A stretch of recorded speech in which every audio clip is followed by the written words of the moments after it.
The Falls Count Everywhere podcast would like to mention our friends at the following.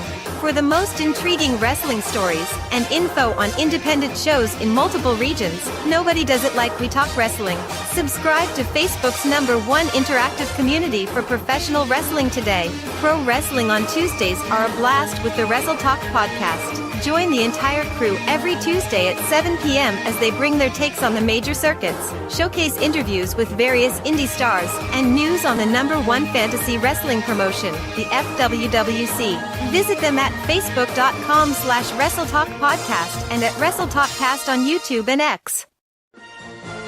All of us here show appreciation and love to our first responders, military, and volunteers that help our nation as well as protect and serve us every day.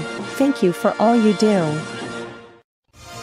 Get ready for episode number 171 of the Falls Count Everywhere podcast. As Rob Cut, Rick Ruby, the Gem City Mouth, Zmiz, and Dirty Heel Austin Cage recap all the action and highlights from TNA's Turning Point and WWE Survivor Series War Games.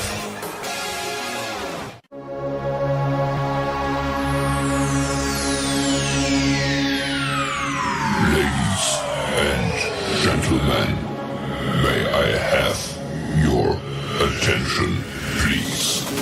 The show starts in 10, 9, 8, 7, 6, 5, 4, 3, 2, 1, go.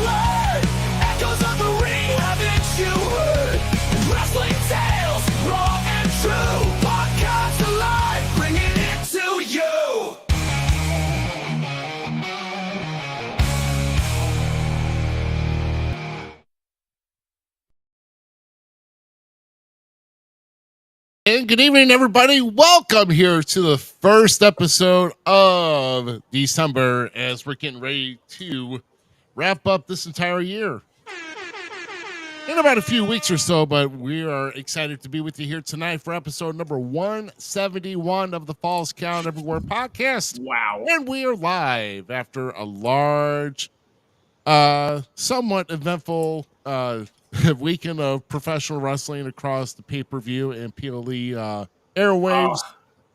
There was good, there was bad. You know, I mean, there's been a lot, but what has happened? You know, it just kind of, we're gonna kind of discuss all of that here. Of course, I am Rough Cut Rick Ruby here. Of course, in the top left, of course, as always, on the top right here is the Gem City Mouth, Zmiz, and of course, joining us here tonight is the Dirty Heel Austin Cage from We Talk Wrestling. Yeah. Don't be Max, you can't be me. I was gonna say, does someone say we're already hitting out with the wannabes here? Here, I'll make it easier. Here, let me try this again. The Dirty Heel Austin Cage, no one likes you. Less people I talk to, the better. No, wait, no, that's the sound of him walking into a Walmart in Evansville, everybody. So there we go. No, but like, so. Well, hold on. Walking into a Walmart in Evansville, it's not boo, it's moo. Oh, dang. Wow. Let's get that right. Bam. Got him. Oh, I think I got that too somewhere. Oh, yeah. Nah. Got him. You and your soundboard. Hey, when I got my tools, I know which buttons to press and what times. I mean, I just don't want to. I know it. I've had my board out for a while because our streaming provider provides us with tools usually we have online, but we found out that some things interfere with one another. What we're trying to do on some points of the show, so I got to bring my board back in, and so hopefully everything is sounding good for everybody. For those who are watching here tonight, make sure you're sharing that show we are going to be reviewing TNA's Turning Point. That took place at WrestleCade down in Winston-Salem, North Carolina. That went down Friday night, and of course, last night in Vancouver, British Columbia, was Survivor Series War Games. I don't know. I mean, I don't know. They should have just called it War Games, because really there was three title matches, and then we had 2 War Games. Or technically, there wasn't no Survivor Series elimination matches. I mean, they should have left like it Triple out. H. So Triple H actually got asked this question recently, and he said, as cliche as it sounds, aren't they just surviving? So I think that's where they're going with it. I personally am not a fan of just it being War Games. I want old Survivor Series back too. I want at least one. Like I was thinking about this. I know we're not going to talk War Games right now, but while we're on the topic, I was thinking about this earlier today. Like, the women's match has so many things in it that we've already seen in like this new rendition of War Games that it kind of doesn't feel as cool, in my opinion. Yeah. To where, like, if you just had one War Games match and whichever storyline had the biggest thing or whatever your direction you're going with, and then do the other one as a Survivor Series style, a traditional, I think that would be perfect and be awesome. We can incorporate both, because you gotta harness the old school, but then link to the new. I know War Games and Survivor Series kind of were both old school ideas, but don't lose one for the other, is what I'm trying to say. I could deal with that. Exactly. I mean, more than likely they'll do the men's as the War Games all the time, but No, why? I'm saying that's more than likely they would. I'm not disagreeing. Correct me if wrong. All the women's War Games pretty much have blown all the men's away since starting. Or is that just a me thing? There was one I know that was like, that one could have been left out, but like, there's really one men's War Games match that stood out, but that was pretty much on the NXT level with the Undisputed Era and so with Undisputed Era and I'm trying to think of it too. Ricochet. It was like, it was Pete Dunne, Ricochet, War Raiders. No. Yeah, right? That one. Yeah. That was the. When NXT brought it back, and when William Regal was announcing War Games, I mean, that's when you really got the intensity of War Games. It was just like, let's just throw these people in a cage and let's see if they don't beat each other to death. And well, some people got injured, and we're going to get into that. We can bring more of this up. Like that was a taste, so that maybe you stay for the later part. Yeah, exactly. Because we got a lot to. Because there's a few things that came up this past week before getting into our pay-per-view and PLE, and of course, we'll be discussing that here shortly. But what I want to do here is bring it right over. Got to remind everybody again, hey, holidays is around the corner. Get that merch. You want to get that merch. You want to support Falls Count Everywhere, and We Talk Wrestling right now. There's your QR codes, and of course, those links are actually up in our top left-hand corner QR code where you can find us online. And of course, you can find those shirts as well. Once again, these shirts are provided by Terry Rush Russell and thewokebrand.com. That's WHOAQ, thewokebrand.com. And the most comfortable shirt you'll ever find. And I'm putting it against the True Classic shirt that Otis decided to wear only in the promo last night. So that was gold. Yeah, that segment was funny as hell. Bro, I about rolled over so bad, dude. Otis pants. He's walking out with no pants.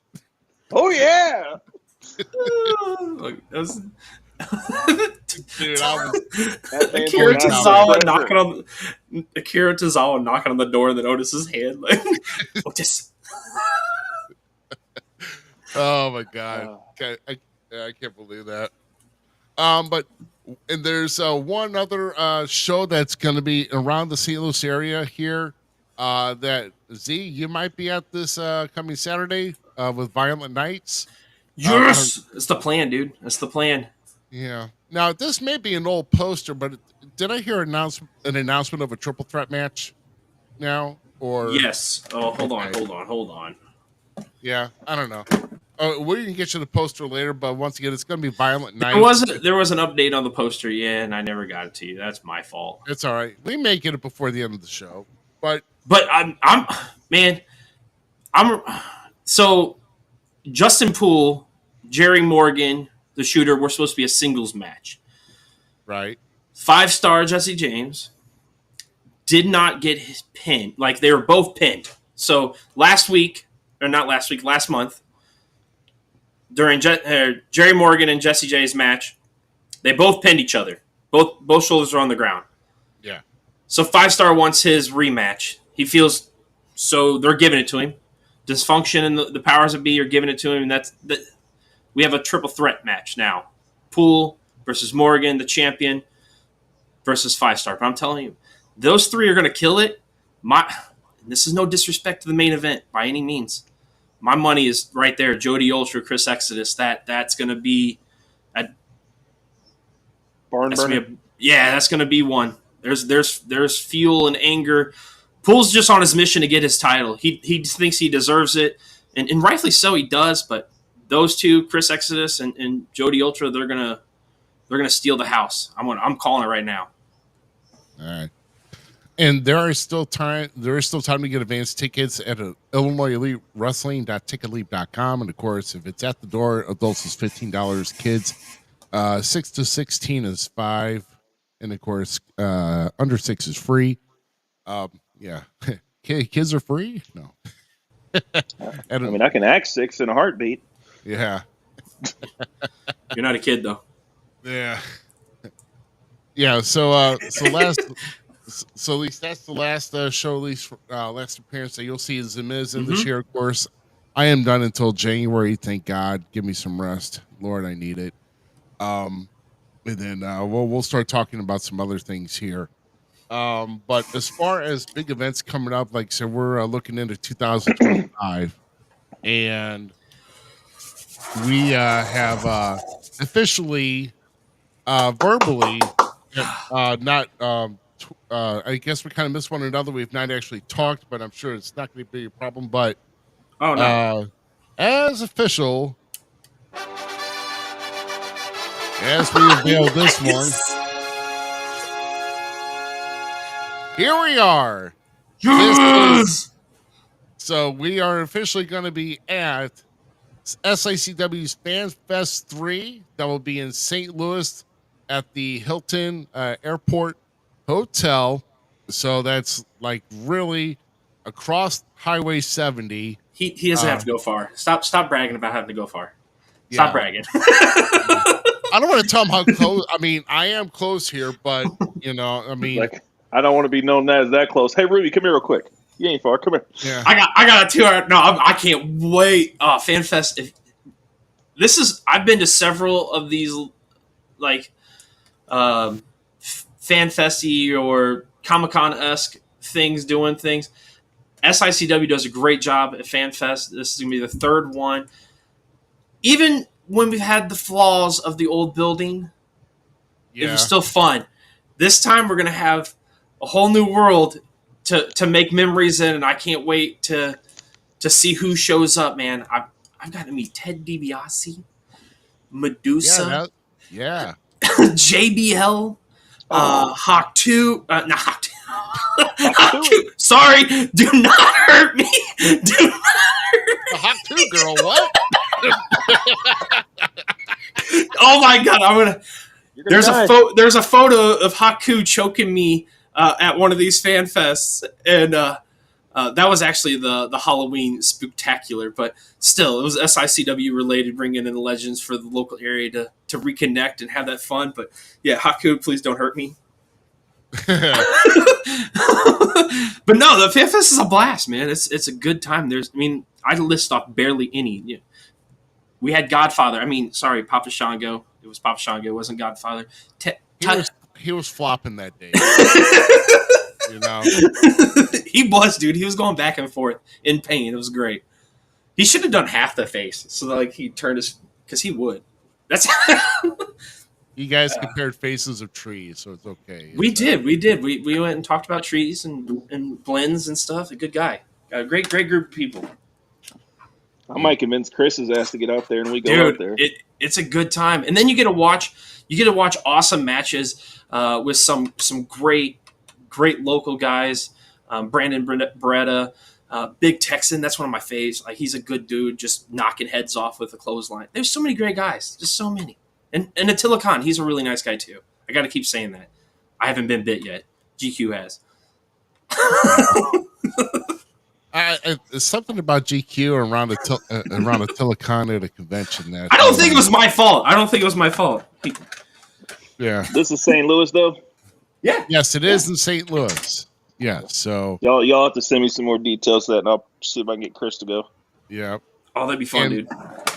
And we may even, like, GQ may even be around here that day. We may even have a whole panel here, because right now we're scheduled...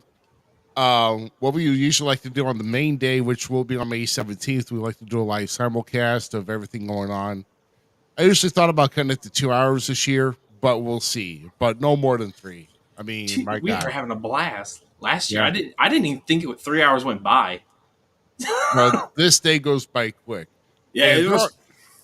And there are some works about some things happening on May 16th, but we will see what happens. Well, according to Herb's Live this morning or this afternoon that I saw, we are getting a Bill Apner Q&A thing.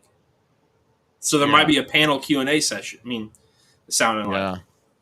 Yeah. Well, I mean, so that's being discussed. There might be some other events that may be coming up here also on that day too. So this may be more of an afternoon and night thing on the 16th. So we'll see what happens here. Yeah, who knows? We might even get on that panel. We'll see how that is, if we can get down there on Friday. And I'll tell you, we'll definitely ask some better questions than any type of wrestling journalists ask at these press conferences after a PLE.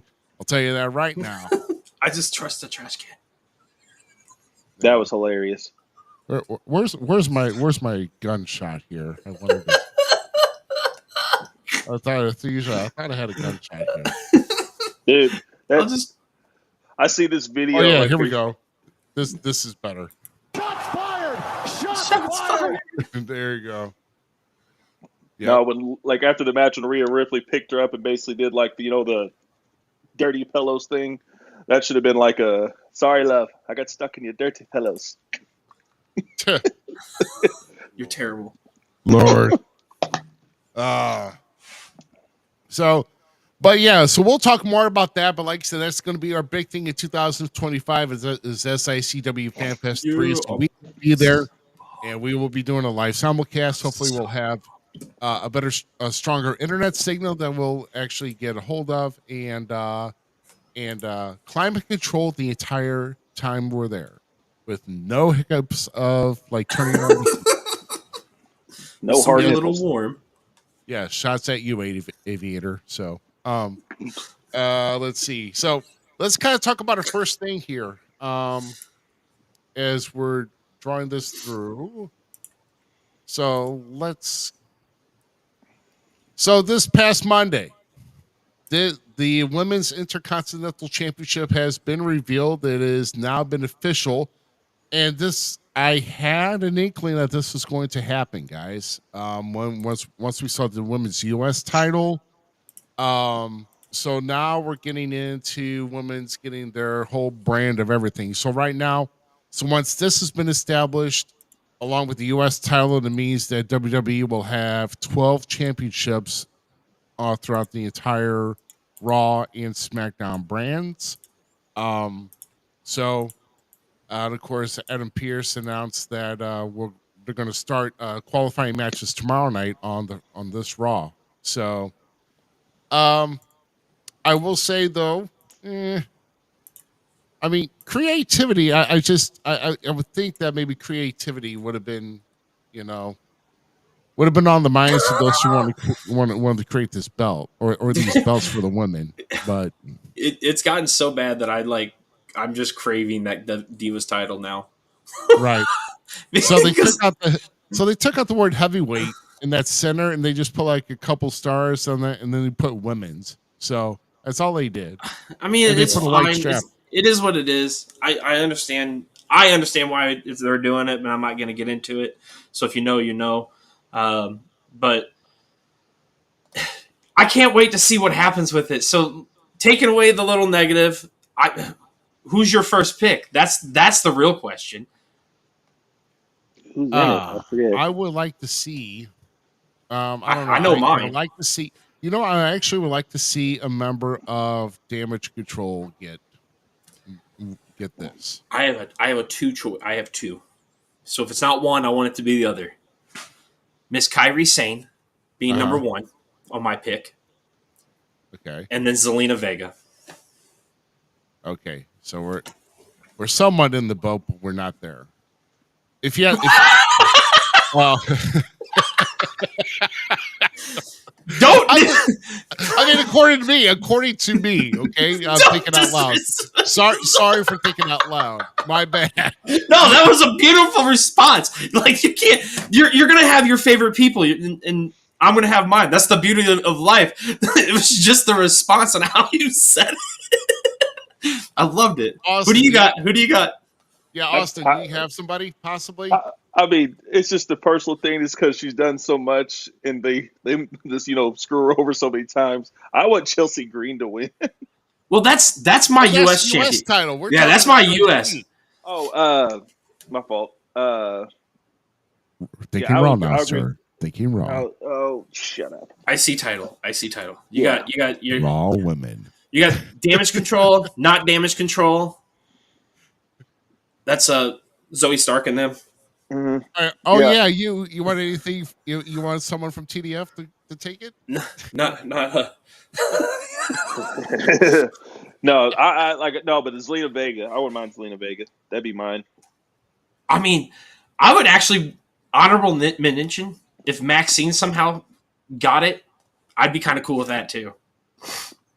I'm always a big fan of Maxine. I like me some Maxine. Maxine's funny. She's gonna come along with her in ring, but she has the charisma as it is. So like, no, she'd be a fun one to have as a first champion. Maybe going into a feud after that with Ivy Niles to have Niles take the title would be a great way to establish American made. So yeah, if you're gonna do something to establish the title, you want a direction afterwards. So who's the first one is, who's going to be the next one. You're going to be thinking hopefully 2 steps ahead on that. Yeah. Yeah, you would think so. But my pick that I was thinking of, and if we can stay out of the injury flow, no, I would like to see Dakota Kai take. You missed the boat too. Obviously we're sweeping up different streams, so so we missed each other. We're taking different planes. So, but no, Dakota Kai though, she really needs to come back into her own as far as, and she's got the talent to do it. I think she could have shined out a little bit more in NXT, and I don't think there was no doubt in that. I think Dakota Kai should have definitely stronger than Zelina Vega, but Ivy now also, if you want a heel lady to take it, I think Ivy would probably be the one to take that. So, but it's going to be interesting to see what type of matches here, and I guess we're looking at triple threat matches like they've been doing for the U.S. title. Yeah, I think that's how it's going to go until you get to the final 2. Right. Well, it looked like on the bracket it was 3 versus 3, and then whoever the winner went down to that, it went the top scale 1-on-1 with the bottom scale. That's how it showed on TV the other night. I wasn't basically like a bracket how they do. I know you guys don't watch basketball like that or football, but yeah. Like 3-on-3, and then whoever came out of that dropped down, and then it was like a fatal 4-way kind of thing set up, but except for it's 1-on-1 on this side and 1-on-1 on the other. Yeah. Yeah, no. I just look at the results and say, okay, who's facing who? That's all I know. So yeah, that's how I feel about it. Yeah. So I mean that's pretty much the main course what's happened on Raw as far as that announcement. There was just we're gonna let these results just kind of run through. War Raiders, though, they couldn't get the job done against JD and Finn. But I mean, there was a lot of help there too. I mean, Judgment Day is always putting their nose in to keep the titles. So, good match though. But no, if it was a straight 2-on-2, the War Raiders would have had them for sure. And what about Bianca? Even though it was a non-title match either way, but Bianca getting the pin on Nia Jax. Do we see any maybe jumping the ship here for Bianca though? Now that we've probably can confirm that Jada is going to be out at least 3 months due to an injury that's still yet not disclosed, to my knowledge. So even comment on tonight. So that's the real question: is what happened? Who took her out? Is it Naomi? Is it Nia? Is it Tiffany? Was it Bianca? Was it maybe Bailey? And how do they go about? Well, I mean, it couldn't have been Bianca. She was in the ring. Yeah, right. Just stating. Yeah, I mean, could have been Naomi. I mean, I heard there was a little rumor about it might have been the Queen. Right. I mean, exactly. Okay, that story, that did get pushed out there by fans and stuff. That like, what if it was the Queen? I like that idea, so I'm solid with it. We all know how I feel about Miss Charlotte Flair. I truly believe she's the greatest when it comes to what the term sports entertainer is. She is the cream of the crop there. So that'd be okay with me. I want to see how that plays out and where it goes. I think Bianca's going to try to go for that world title because she has that claim that she pinned Nia. Mm-hmm. Yeah, and if she goes for the WWE title, then she'll have to jump ship over to SmackDown. So,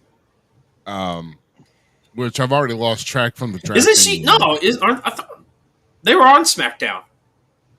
Well, her and Jade they had the tag titles, and the tag champions go back and forth in the women. So yeah, but once she loses it, doesn't she just go back to her brand that she represents? That's what I'm thinking. And that's SmackDown. Oh, okay. Yeah, they're both from SmackDown. Right. I guess one thing that we haven't really talked about here is what do we think about tomorrow night on Raw? Do we see the final split of the New Day? Do we see the final divide? Xavier going off? Do we see Big E? What are we thinking, guys? Austin, what do you think, man? I think that like they try to celebrate, and I mean I think E is coming back for that because I mean if he can do like announcing after the show, he can be in the ring to celebrate. It's not like he's wrestling, but I think Woods finally makes his turn and attacks E, and that gives Kofi and him the final reason to go at one another. Yeah, I see E coming in trying to be happy-go-lucky, happy-jolly, and just one good kick to the head from Xavier. Kofi's looking at him, and it's done. 10 years, man. 10 years. A group that were supposed to be, weren't they supposed to be like a gospel choir? At first, was something like reverends or something. Yeah. What was the rumor that they were going to be? I don't know. They turned into this amazing, positive. Dude, that thing that Barrett said after the show talking about how they've been going at each other the last couple of weeks. He's just like, this has been the greatest couple of weeks of my life. No stupid pancakes, no booty popping. Booty popping? Yeah. He said that. Booty popping. Okay, getting off track real quick. Wade Barrett is a damn gem on commentary.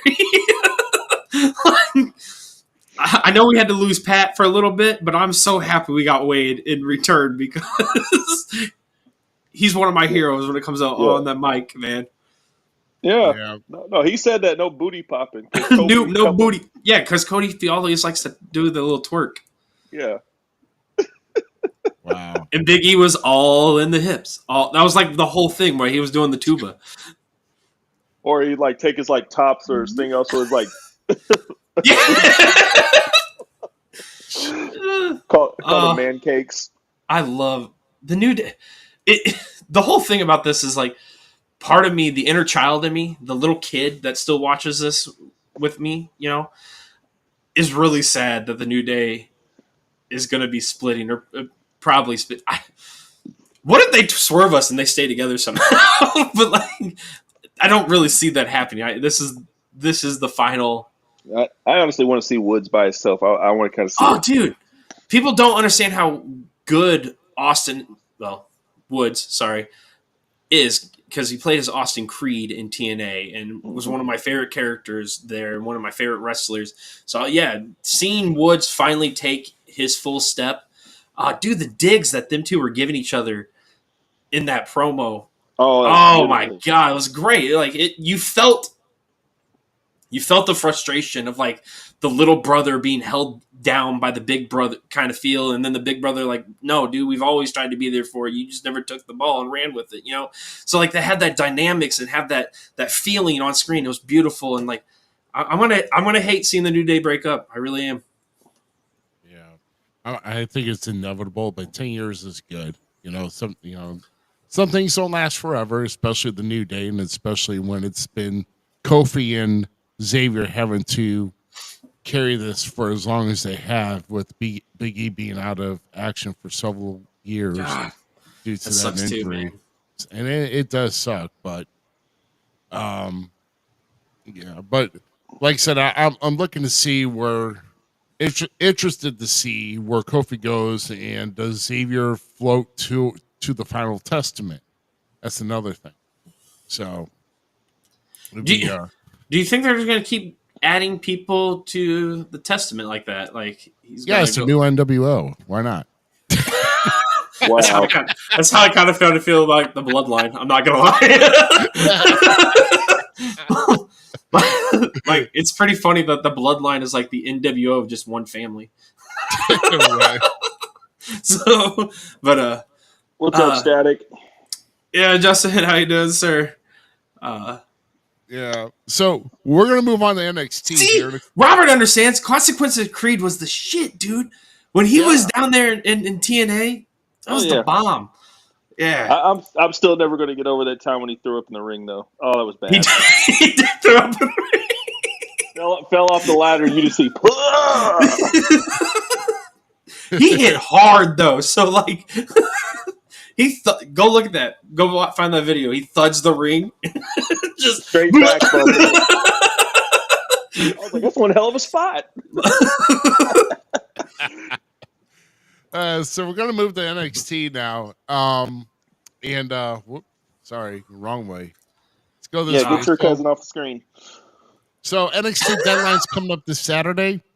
We're gonna Miss Parker. Yep. So the last chance matches, this for the women. So I know who I'm pulling for, but who we're gonna see in here for real. I mean, really, I think it's either going to be Jada or it's going to be Kalani. I really think I want to see Miss Parker win, but I think it's going to be Jada. You think Miss Parker's going to take it? No, that's what that's what I want to see take it, but I think it's going to be Jada. Or not Jada, but Cora. Jade. Cora Jade. Yeah, there you go. Thank you. Words are hard. I get it. Well, I get it, man. I stumble on my words all the time. Don't feel bad. Well, you know me. I do. Unless I talk to you on a regular, I got to see faces. Or I got to see their names. So Sinclair is my. I have a soft spot for Ren Sinclair. Never mind. Shut up. so idiot. Sinclair is one of my favorite. I just like her and Dempsey. I like their chemistry. I like the whole quarter clutch crew stable. I think it's a great little faction, and I like that we're seeing factions in WWE again.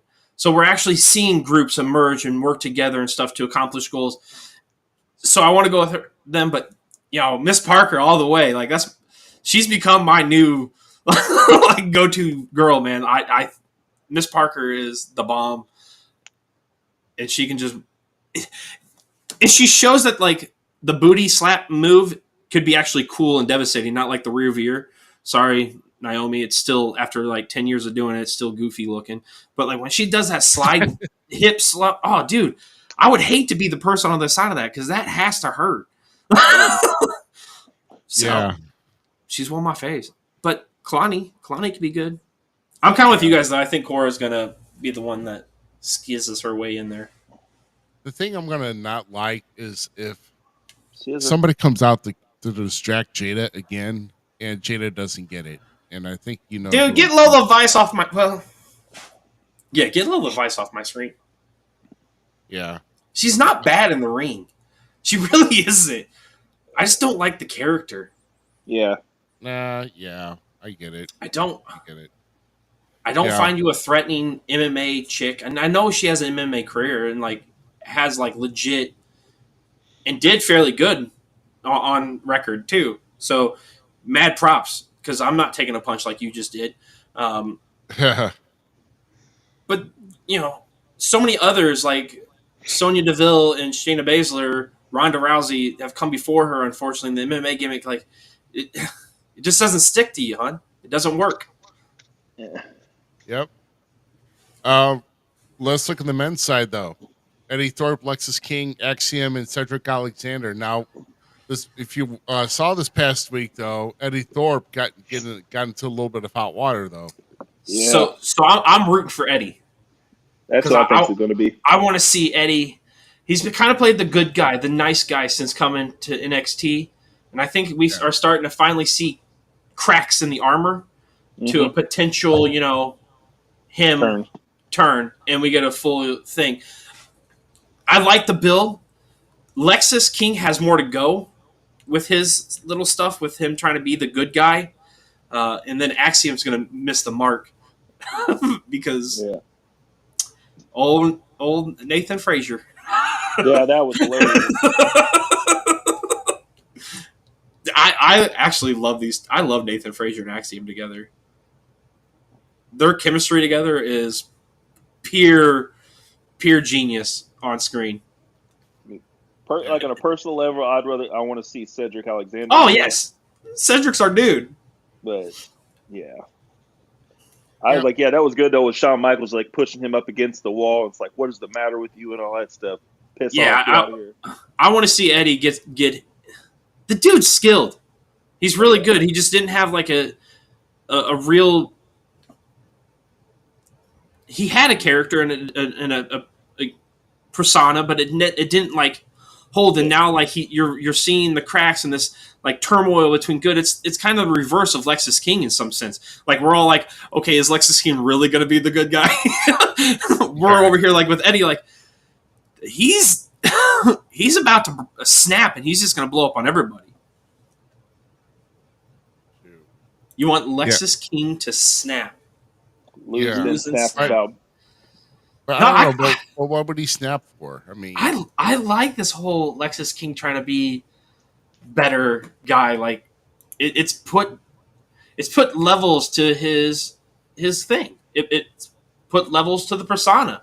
He's just putting that next layer on his character, and it's a beautiful development. And to see, it needs to go longer. We still have more time with that build, but Eddie and Lexus are probably my two favorite right now, single guys that aren't doing anything. So they're my two favorites to win this. Yeah.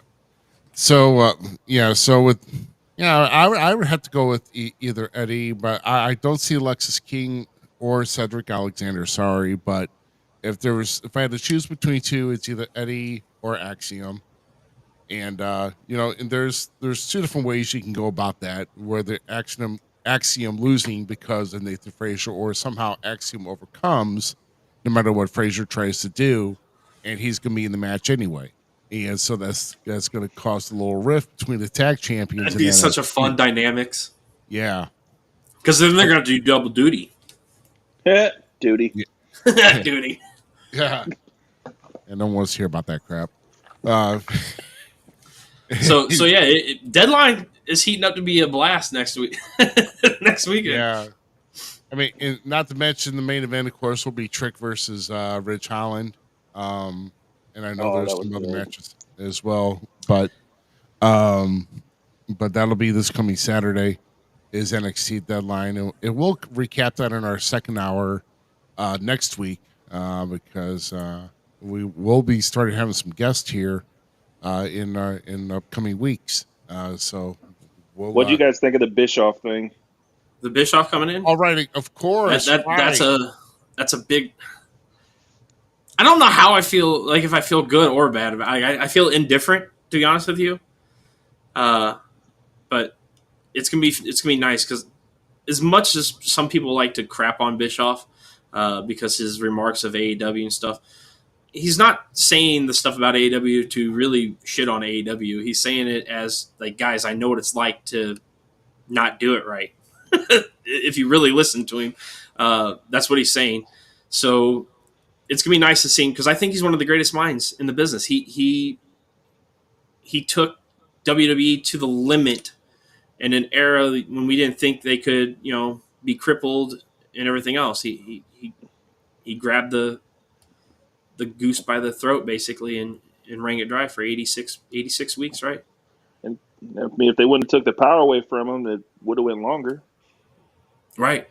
And then the work that he did when he came back to WWE on Raw as the Raw general manager, that stuff was great. Him and Stone Cold were amazing. So seeing him back in potentially that like role for one night might be fun. I would love the possibility.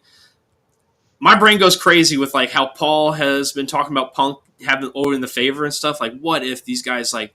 There was rumors a while back that they were bringing back WCW, like on a Peacock thing.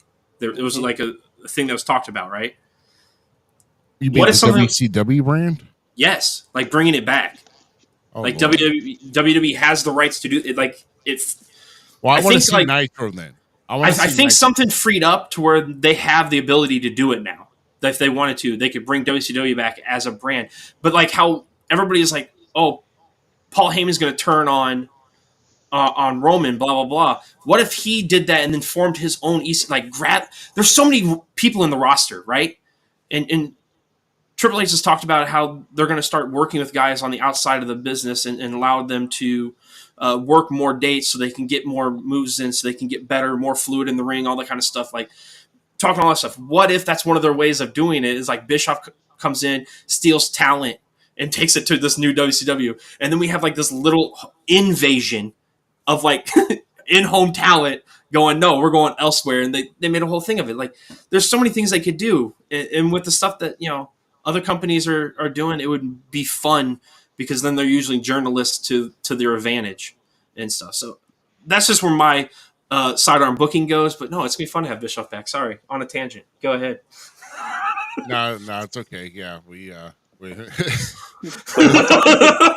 too fast. Yeah. Well, one floodgate opens. No, just joking. Dude, yeah. That's just how my brain works with wrestling. There's so much to be done and could be done in so many ways to tell stories.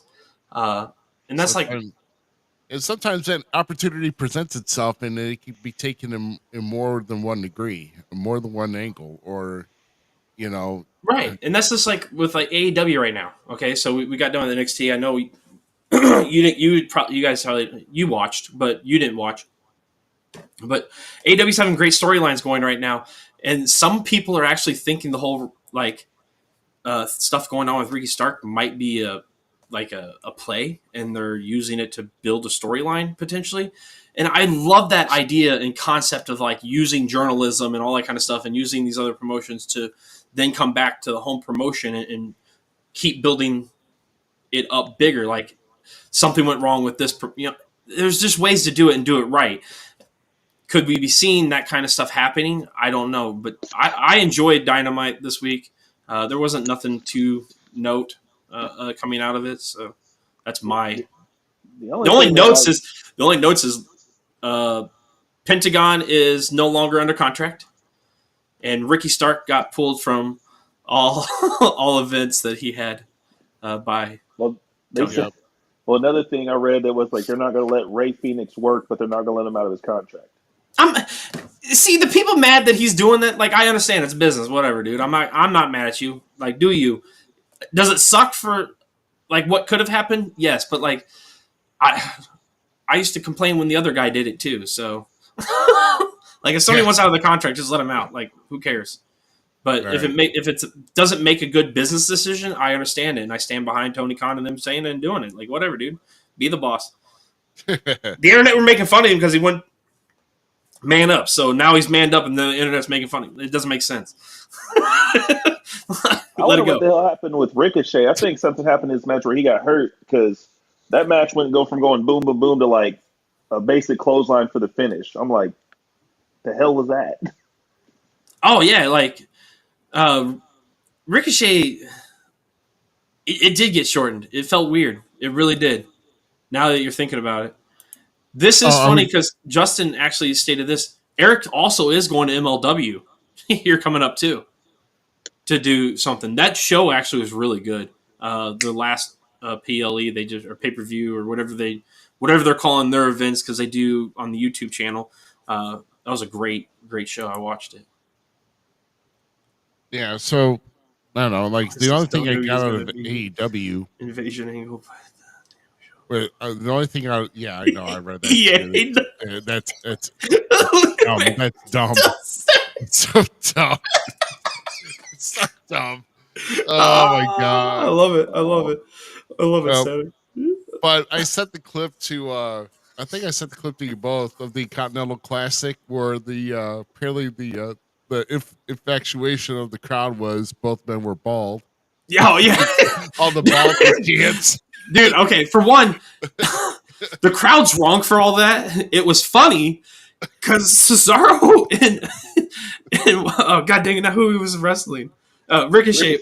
Yeah, they were killing it, dude. They were having a great match. I don't know if he was hurt, but they might have just stopped it because they were going ridiculous about the balding chants.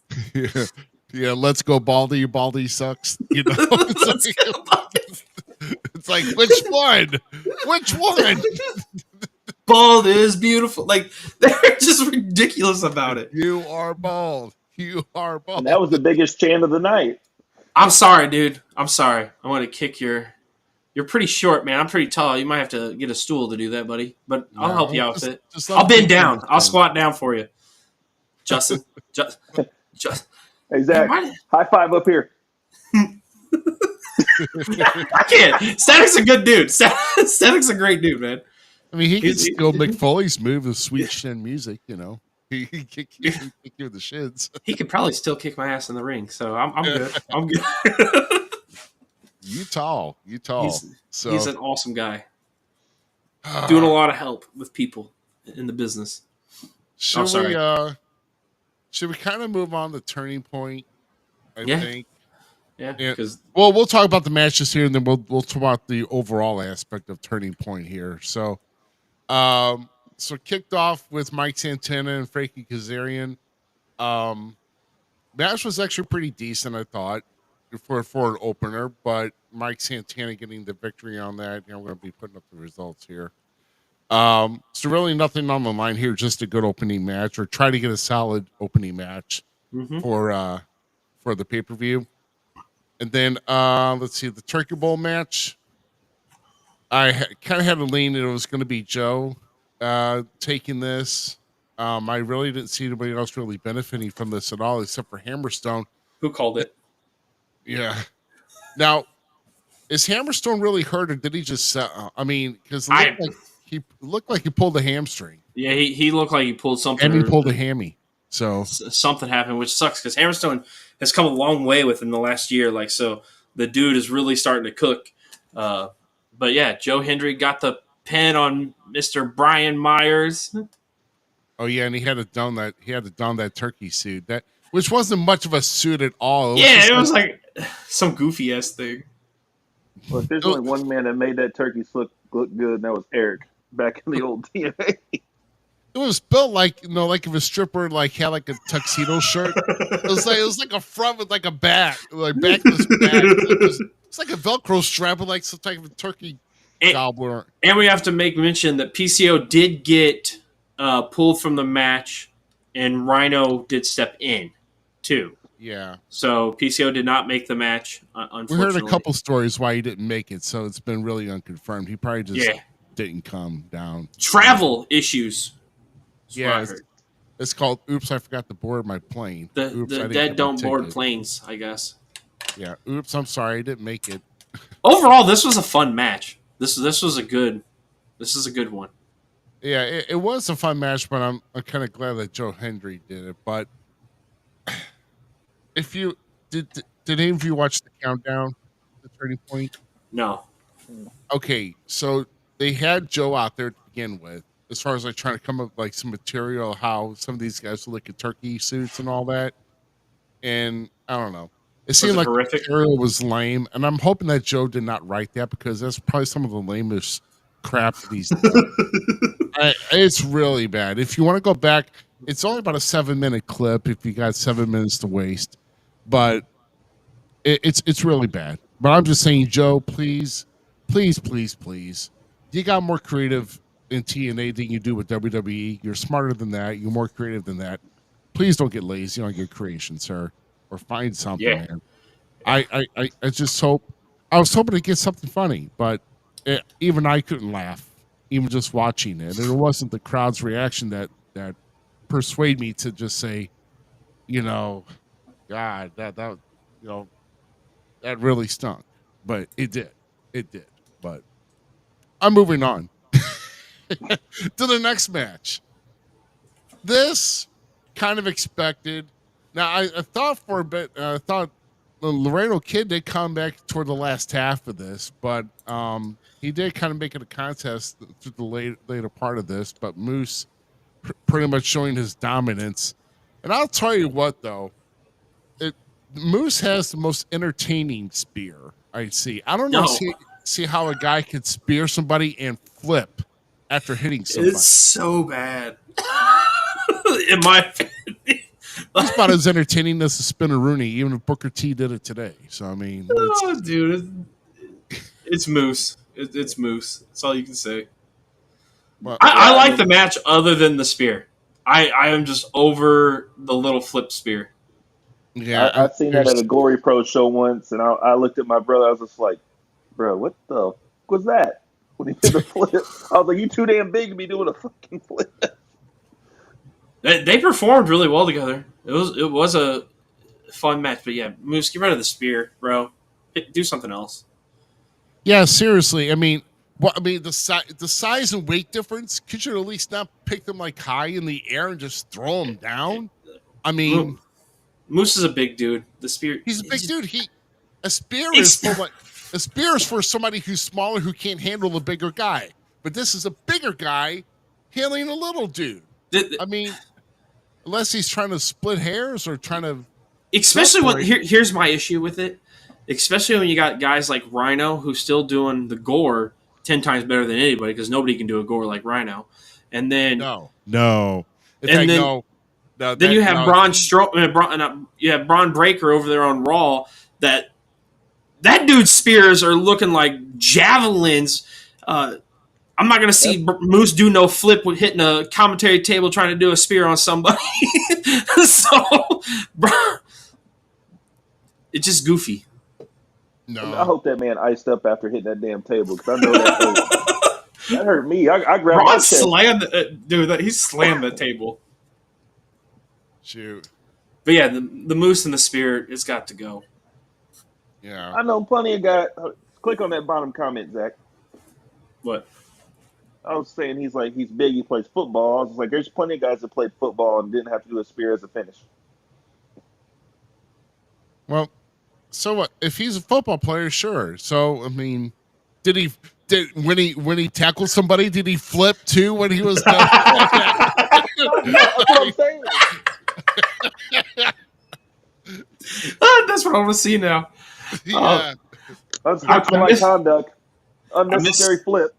I missed Static's a thing about being short. He did a running big boot on Sami Zayn, he says. There you go. That's awesome. No, that was his brother El Generico. Yeah, right? Brother. That's the generic one. Yeah, the generic one, yes. Why, yes. Yes, he did do a flip. He did flip when he tackled. Okay.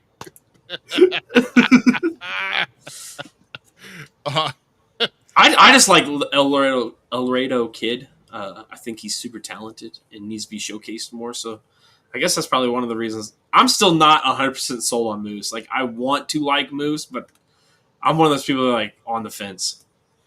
I think Moose having this title, this X Division title, I mean, Samoa Joe having this title did a lot more with it, for being a bigger guy. Moose, well, that's our first defense, man. Let's give Moose some credit. Okay, yeah, give him another month or so. Let's lose it at Genesis. Okay? Before we try to put Moose up there against freaking Joe, who is, in my opinion, still one of the best like big men of this generation. Moose could do good with it. He's done great matches. So like, I'm just saying, when you think of X Division, you don't see a big guy. He's just trying to, it's like most of the guys in the X Division are more agile and more innovative with their offense. I mean, Kevin Nash was part of the X Division, man. It's a true story. Him and Alex Shelley. Alex Shelley.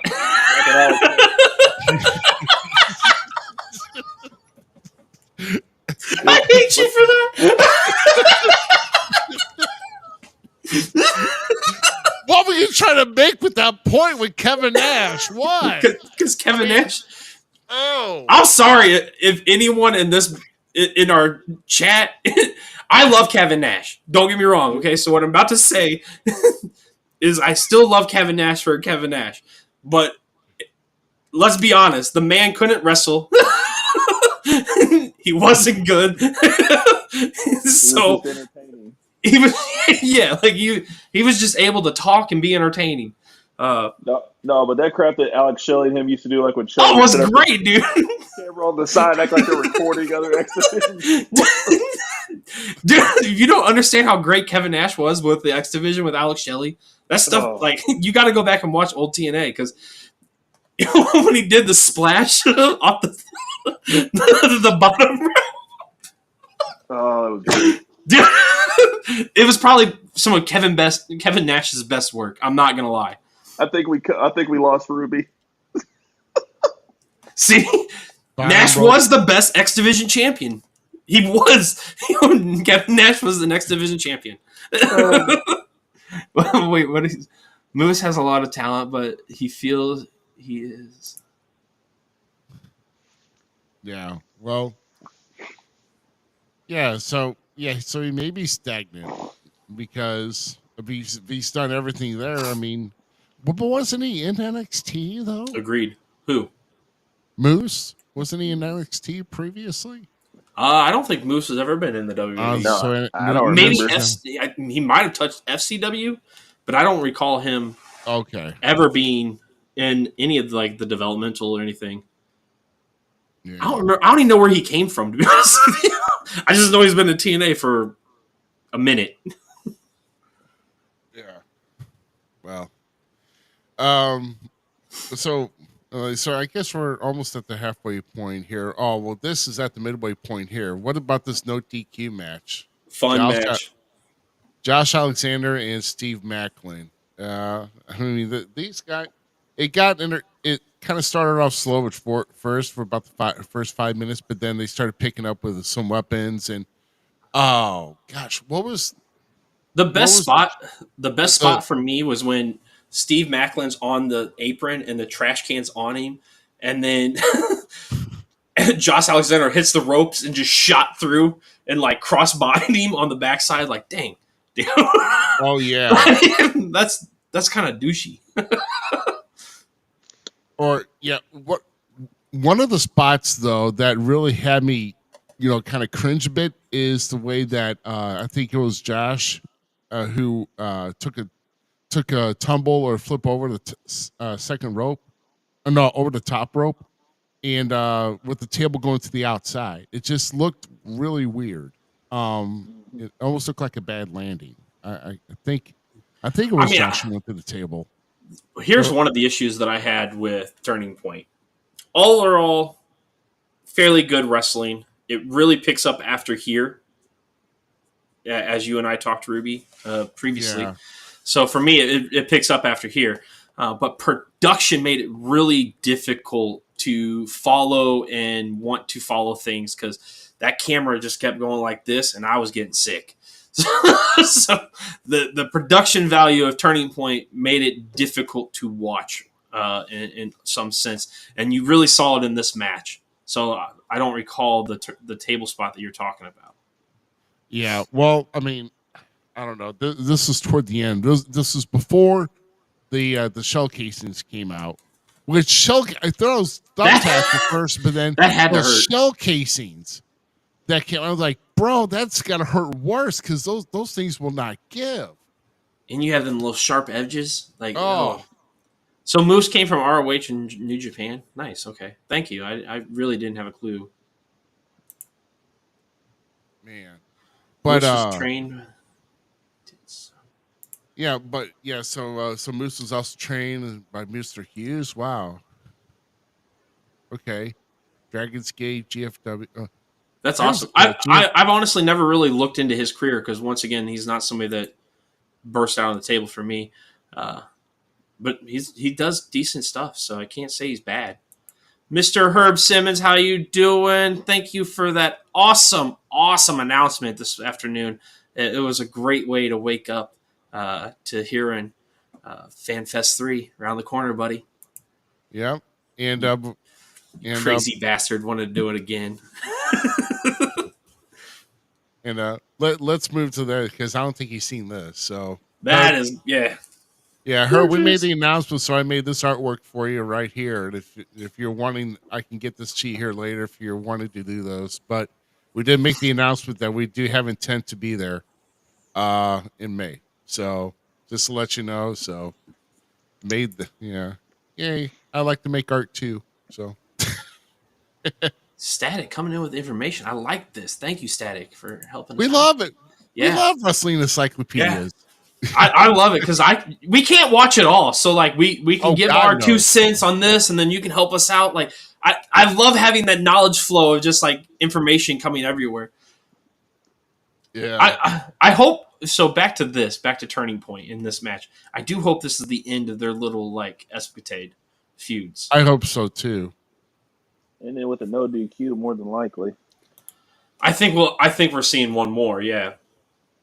But Steve's come a long way since NXT, and I'm happy to say that because that dude, he's always had the look and the image kind of down, but never really had I almost would say the confidence in himself.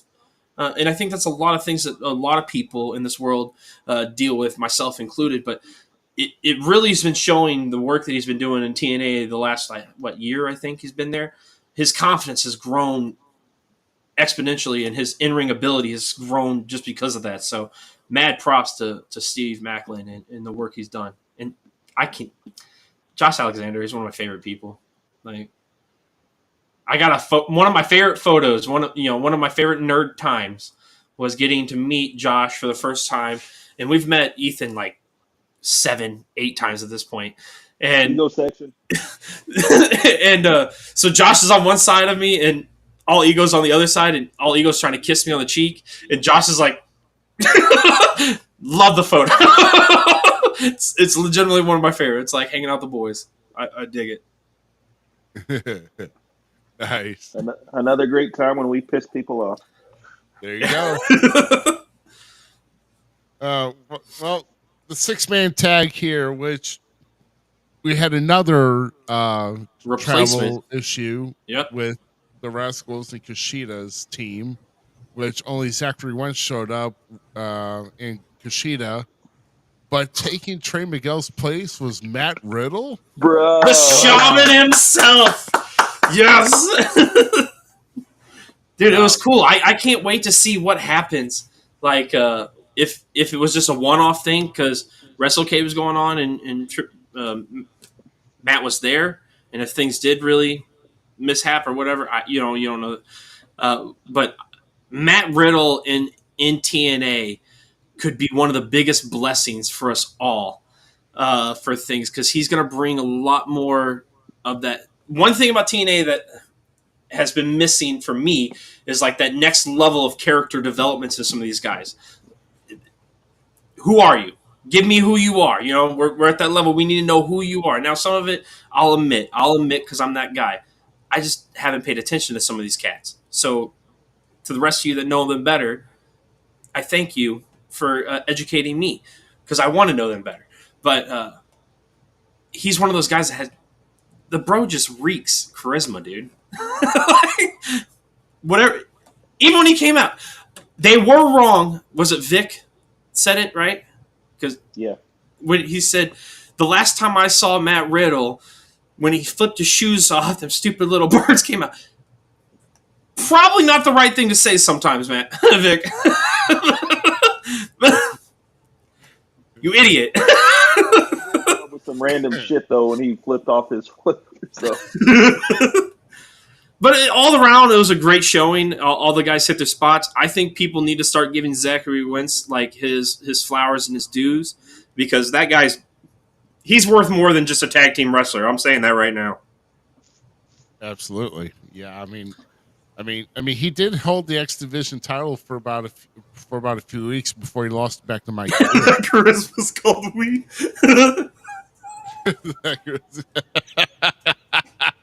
Man's got a point.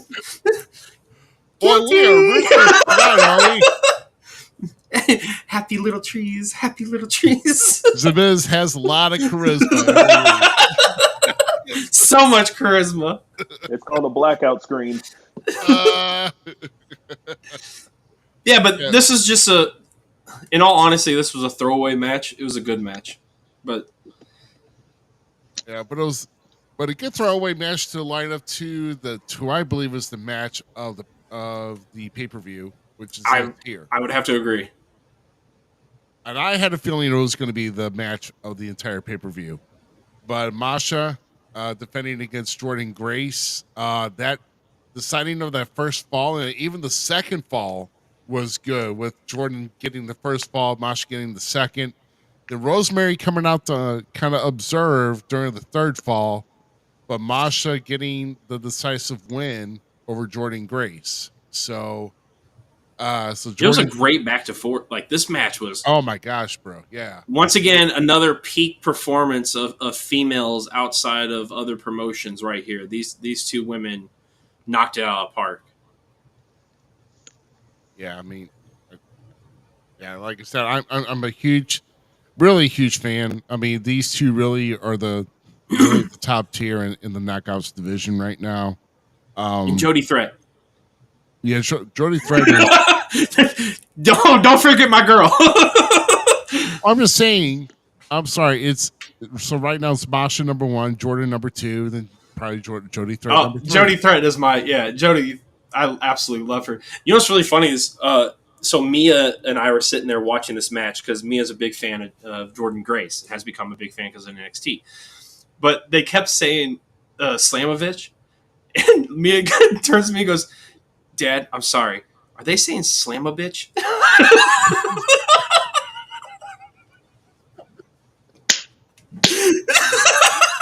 Ruby, that's when you need to do the sound of horrible. Oh my god! And I'm like, now I have to ruin a lot of wrestling people's day that may not have thought of that because now it's stuck in my head the whole rest of the match when what's his name, Aiden English, I can't remember his name now. Yeah, Matt Reinwald or something. Yeah, Matt and Vic were both talking about every time they said her name. I'm like, God dang it, Mia! God dang it, Mia! Hey, it's Masha.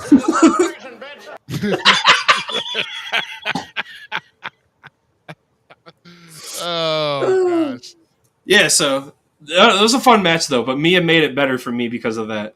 Oh my god, that is hilarious, man. That's. But I kind of wonder here: are we going to see Jordan fade off towards NXT? And that's another thing here too. And I'm really kind of down on why TNA and NXT are not really using each other's talent right now. They're really not, and that's kind of a bummer. So we'll have to see what happens. We'll have to see where it goes. I hope it picks up come over the first of the year. Let's just kind of get with that. Something's got to happen. You don't want to do too much during the holiday seasons, I think. Right. And push it, so it's okay to take a break on it. Their women division is going to need, because like you just said, if Jordan does take the leap, you have Rosemary, you have Spitfire as a tag team. Spitfire's tag team, right? You got. Let's not forget about the Elegance ladies, them, Heather and Ash, not Ash, Ashley Edwards, and then the three girls that were on the pre-show. I know there's three because Zaya Brookside's there, but I'm still not. Yeah, I know I know, but I mean, there are some potential there, but you gotta learn to start building up because Masha's she's gonna run through them all. She needs competition. Yeah, Masha deserves a lot more competition. I mean, I like to see Masha and Jody Thread down the road, but you know. Oh, dude, what's that? I can't remember her name now because she jumped. Your chick that just came into TNA. Oh, Xia Li. Oh yeah, Lee. I can't remember. It's gonna take me a minute to. It's gonna take me a minute to learn a new name, but. Especially with different nationalities, stop changing your name. It's gonna make me hard to try to pronounce, man. I mean, holy cow.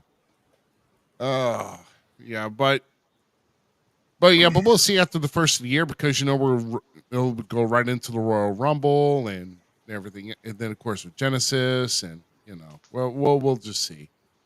So last match, the turning point, of course, the TNA World Championship, which turned out to be pretty competitive once Alicia Edwards was inserting her interference in the match, which this is what I don't get. Okay, she got caught interfering in the match, and then she got sent to the back.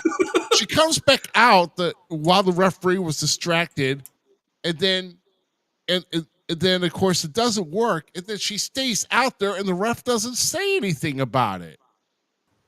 I mean, yeah, that's weird. I mean, not to take anything from you, but I mean, am I high for thinking what are you thinking? It's like, ref, she's out there. You just threw her out now. It's like, I was wondering the same thing when it happened. I was like, you literally just got kicked out. Back out here. It's like telling a toddler to stop something and then they stop for a while, then they go back to it, and then the parents is like, screw it. You know, they must have got the call in his earpiece saying, leave her ass out there, don't say anything. I just don't get it. It just makes no sense. I will have to say this has been one of my favorite Eddie Edwards match. This was a good match. Like Nick and him really played off each other very well. And when you can see that the chemistry is on both sides of the table, and like the guys aren't going like, it makes it for a better show. And these two really had that chemistry in that ring, and it put on a performance. I thought at points that Eddie was going to win it, and then and the great Crusader himself came to save the day. Our hero, our god amongst wrestling gods, JBL. John Layfield comes in and clotheslines Eddie Edwards, while Nick Nemeth was not looking at it again. And of course, he fades off into the sunset, goes off to the back, and Nick doesn't see a darn thing. Give me my damn payout. I want to know why. I'm kind of wondering how long did they string this along, and what's the whole meaning behind it? And that's good because that's what you want in a story. You know, why is he doing this? So we'll eventually get to it, I think, but we're not going to get any answers come, on Impact this coming Thursday, but we want to see what type of follow-up we're going to have with I don't think so. There was no title changes, right? I don't think there was any title changes here. I'm trying to think. No. Parties had to go and showcase in front of their home crowd in a 6-man tag. So they didn't lose anything. Moose is still champ. Hey, the Hardys are going to get just as bad as Judgment Day with their title defenses. God. Except for I'm actually entertained by them, not by the They're going to defend their titles in a dance off. I mean, it's or crack off. Stop it. I really think we're going to, after what happens in our next discussion, where you're going with this. before I finish that, I guess. Yeah, well, I mean, like I said, it's well, here's one we're kind of I'm just going to fade it here because we're going to be going into another segment here before we go into our main one. So the whole production, the turning point. Okay, so between the matches and production, the matches itself, maybe about a C plus, C, around a C. Okay, the entire pay per view. But when you add in the production value was between either a D minus or an F. And let me tell you that I don't know. I mean, they had it at WrestleCade, and the building that they had it in, it looks like a high school like multi-purpose room hall that it was in. It didn't look like. I mean, it looked like the ceiling wasn't really high. It just it's just kind of weird at how. The building itself didn't flow very well. No, and then just the quality in the actual production, from audio to the graininess of it. Like, oh my god, it was really bad. And yeah, audio. Hello, if you're doing backstage promos where it needs to be held, cut the microphone off from the crowd so we can actually hear it. For crying out loud. It's stupid. It's like you're hearing people shouting, like from the concession stand with Rosemary's promo, for crying out loud. I mean, need that cheeseburger. Yeah. AEW is just as bad about it too. Yeah, they are. It's like you're hearing something like that. Hey Tom, we need the cheese dip. I'm going out for a cigarette. You watch that burger stand. Overall, the show is good. I'm going to give it a C minus. So that is my grade of the show. I'm with you. The production value of the show itself, it was bad. It was very hard to pay attention and keep watch. I stayed there the whole time because I love TNA and I want to see what they're doing and how they're developing and how they continue with these new storylines, these characters, So, but we gotta do better, guys. Yep. Especially if I'm paying like $13.99 a month on my my app. Yeah. I'll tell you what. That if I'm going for $13.99 a month on the app, with the quality of the audio and the video, it looked like it should have been a $5.99 pay-per-view from Triller. It's how bad it was. I mean, it looked really, really bad. So overall, I'll be there for TNA. Next week. Final Resolution. They're doing great. So as much as we're picking on them, we still love them. We want to see them succeed. Just don't do it in that building again. WrestleCade was probably WrestleCade. They had its own thing, but my God, you should have had a better venue. That's all I'm saying. Yeah, it should have been better. But you know what's going to be better here? We're going to have a little bit more of laughs, right? Because this week all night, it is time for Wrestling's Gold Memes, everybody. That's right. So Wrestling's Gold Memes here tonight. We've actually got some media advertisement for before we jump right into our memes. So 2025 is going to be a big year. Not from seeing around here from St. Louis for FanFest, and also for WWE coming up with some big PLEs and WrestleMania and so forth. Another big thing in 2025. That's right. We're having another remake of an 80s film that's going to be debuting. Get ready for Jort Circuit. That's so dumb. I got nothing.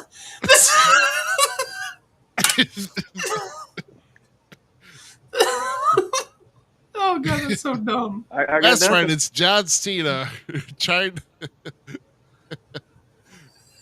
in his new robotic adventure to save from nuclear weapons, this and destruction. So here we go. Yeah. So Jordy number 5. So. Oh my gosh. Johnny 5. That's right. So it's such a great movie, though. Short Circuit. Yeah, I do. Oh my gosh, here we go. I'm sorry. Where'd it go? Click something else. Go ahead, bro. My bad. Leave my job alone. I accidentally clicked. I meant to go on another tab, so my bad. I'm teasing. But no, Short Circuit. That's a great movie. And if you're waiting to see somebody's five knuckle shuffle, man, I don't know what to say with it. I'm gonna move on here. So yeah, ain't got no legs. I got. So, hey, let's do a greatest and bosses. Let's do a boss comparison, shall we? Here we go. The final boss? Yeah, the final boss. Compared to the useless boss.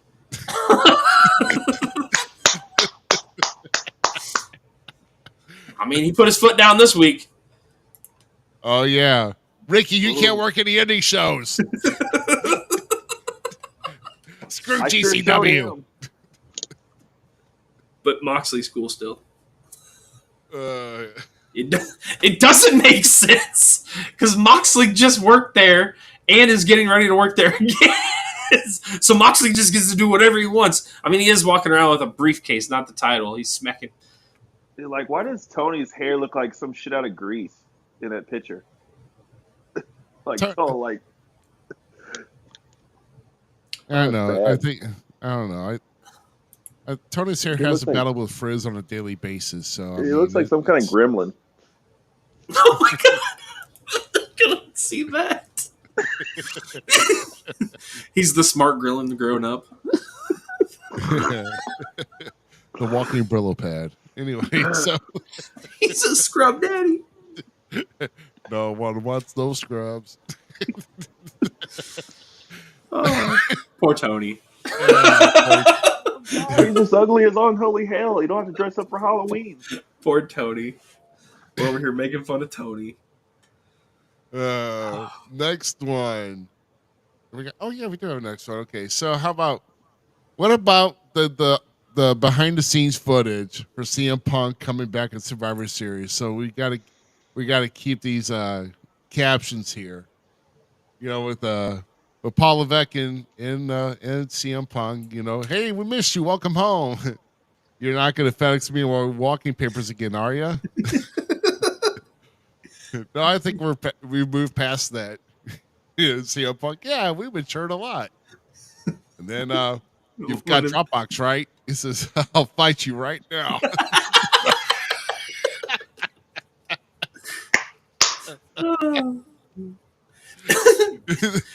Yeah, forget FedEx. You got Dropbox, right? Him and Jay leaving the press conference last night. Well, they thought they were going to get some food. Jay has to be one of the funniest at the press conference. Oh, what is this? You're older than all my daddies. I'm like, Sammy, what happened? Sammy's trying to be so professional. And then Jimmy's just like, it's Naomi's birthday. Happy birthday. They're the best. I love them. Jimmy, get well soon, man. Tie that toe up. Yeah. That's some of the small injuries come out of that. We're going to get into that here soon. Let's see. How about we do Alexis King? Remember the promos he was doing? He says, I'm going to take on the last name of the real man who raised me, and his name was King. You know what he's talking about? Dude,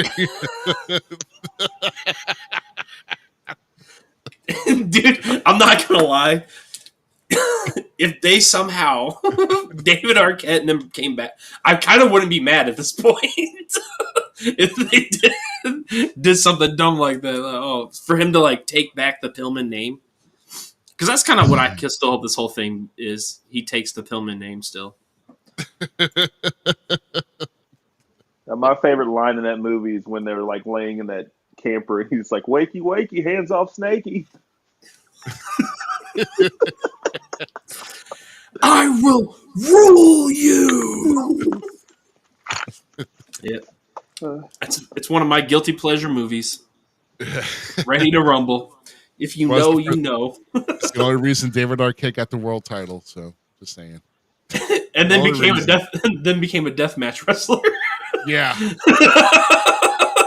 Yeah. Let's see. So tonight we're going to look back at the top wrestling accolades of these three guys. Oh, those guys are great. 3MB, right? Let's see. So guys on the outside, of course, Jinder, WWE champion, and then Drew, the two-time WWE champion. So those guys did pretty well for themselves. One-time IC. No. Is it one-time or two-time? ICG. We're doing top accolades. What? Well, you know, that's a top accolade. What? Continue. You know what Heath did? Supported tens of kids no one has ever seen. So,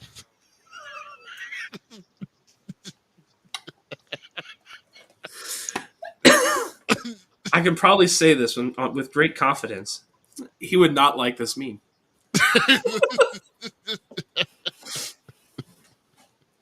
probably because he don't have a job because he had to support all them kids. He's great. I don't care about your kids.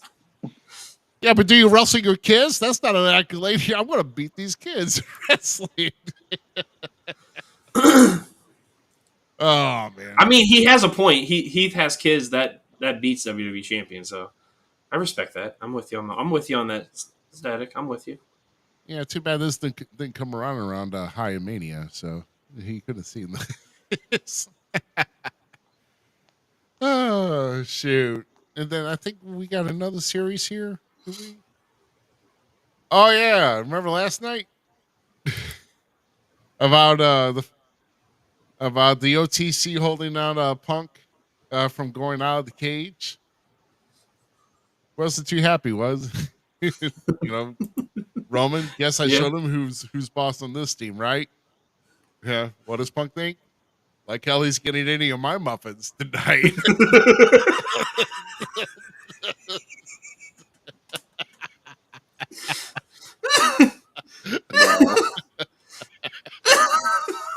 That's funny. That's good right there. Wow. That's good. I liked a lot of like the way they left the cage on the men's side. Yeah. Like it was pretty funny. Solo stopping Tongaloa for going out and then sending Jacob.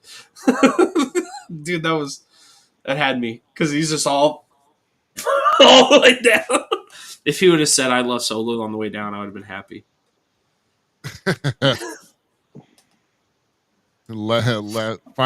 Final words of the match. I love you so. I love you Solo. Dude, if that is not a taunt in the new 2K game, I'm gonna be pissed. Because I won. They need to make that a shirt, like have like the wolf on the shirt and in the front of him on the back with his hands like this. I think I think his shirt does have that. Does it? Oh, okay. I mean, I know he has the wolf one, but I know what he had on the back. I'm looking right now. But hey, I just figured we kind of put a little twist here tonight, and it's a good thing. Yeah, good thing that this happened here. Yeah, because I actually saw the shot as it happened. I'm like, oh boy, I'm like this is gonna get trolled through the internet like nobody's business with this shot right here. Oh yeah, it's going around already, man. It's we're gonna see stories. Yeah, we're gonna see a lot more of that one becoming a meme. There's one that I sent you or I sent it on We Talk Wrestling, I think, where it's Roman looking down like this. And it's like when that one guy in the urinal gets curious. That's funny. Let me just say for the record, that's never happened. Oh, that's so funny. On either way with me. Because first off, no. Second off, no. So you don't do that. That's funny. That's kind of creepy. I hate that. Oh my gosh. Unlocked fear.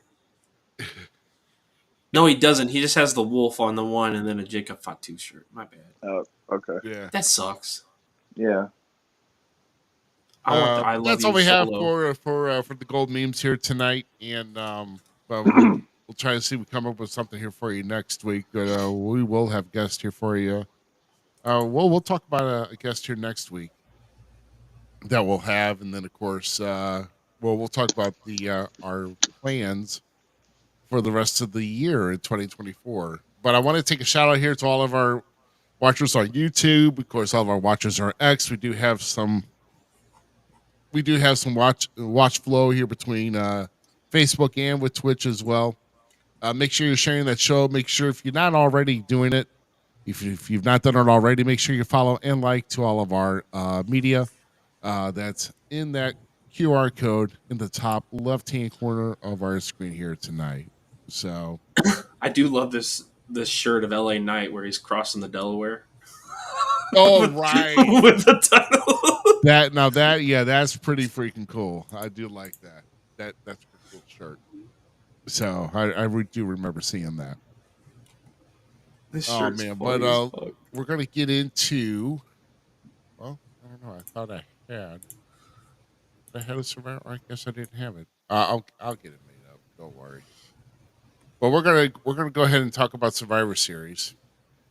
And I didn't have nothing ready. I thought I had it ready. In no static, it does not say "I love you" solo, so they're missing out. I want that shirt still. Oh my. Sorry guys. Why, Thought I had something. Thought I had something here, but we'll get it. We'll get it.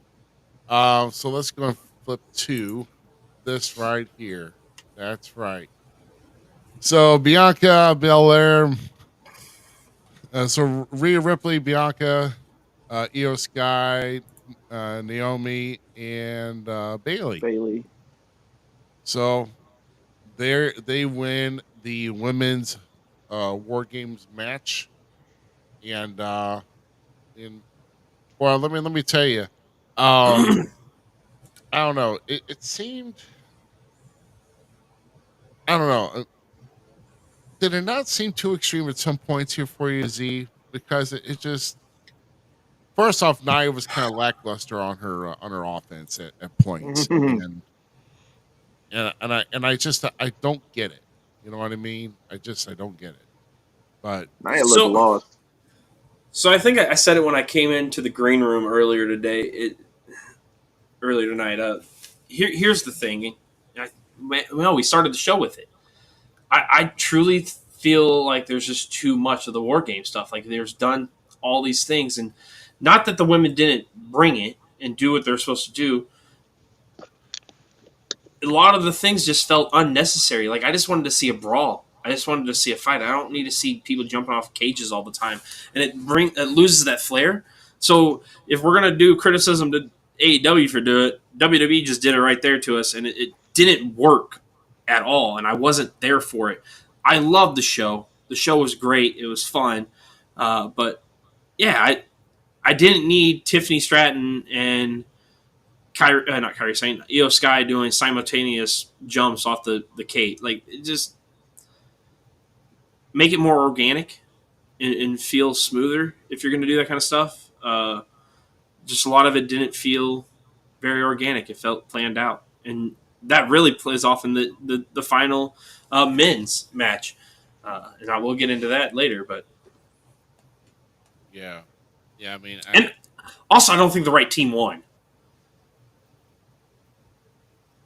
At the same time, like, yeah. So it should have been Liv and them. Yeah. So if Liv would have been if Liv's team would have been able to get the victory, who you think should have taken the pin? Do you think? See, maybe this Bailey? is it right here. I think Bailey should have taken the pin. Yeah. Or even Io. But see, you're right here. Like, this is perfect. Sometimes a classic match will work, and it needs to be done that way. And it's like how Triple H said, like, everybody's going to ingest the wrestling content differently. So what we see, some of you are going to be like, that was great. I thought it was amazing. I thought it was fun. It was. It was great for what it was. I'm not mad at them for doing it. I'm still going to tune in Monday night. I'm still going to talk about it tonight. It just wasn't what I wanted to see necessarily. That's it. Yeah. Austin, your thoughts on this match? I mean, as far as I mean, as a whole, I mean, it was a good match, but like Z said, it was the cage spots was way too obvious. Like when she pulled out the trash can, it had a damn string attached to it. Well, that part I'm okay with. Like safety first. I get it. But I mean, it was. I think she put it there. She trusts the trash can. Did you not watch the press conference? Let's not get into that. Dude, her response was great. Don't question great response. I think it should have just been like if they're going to do a cage spot, it should have just been a one or not two at the same time. Yeah, Tiffany's dive would have worked. We didn't need to see EO risk it or do anything like. Yeah, it's a fun spot, but save it.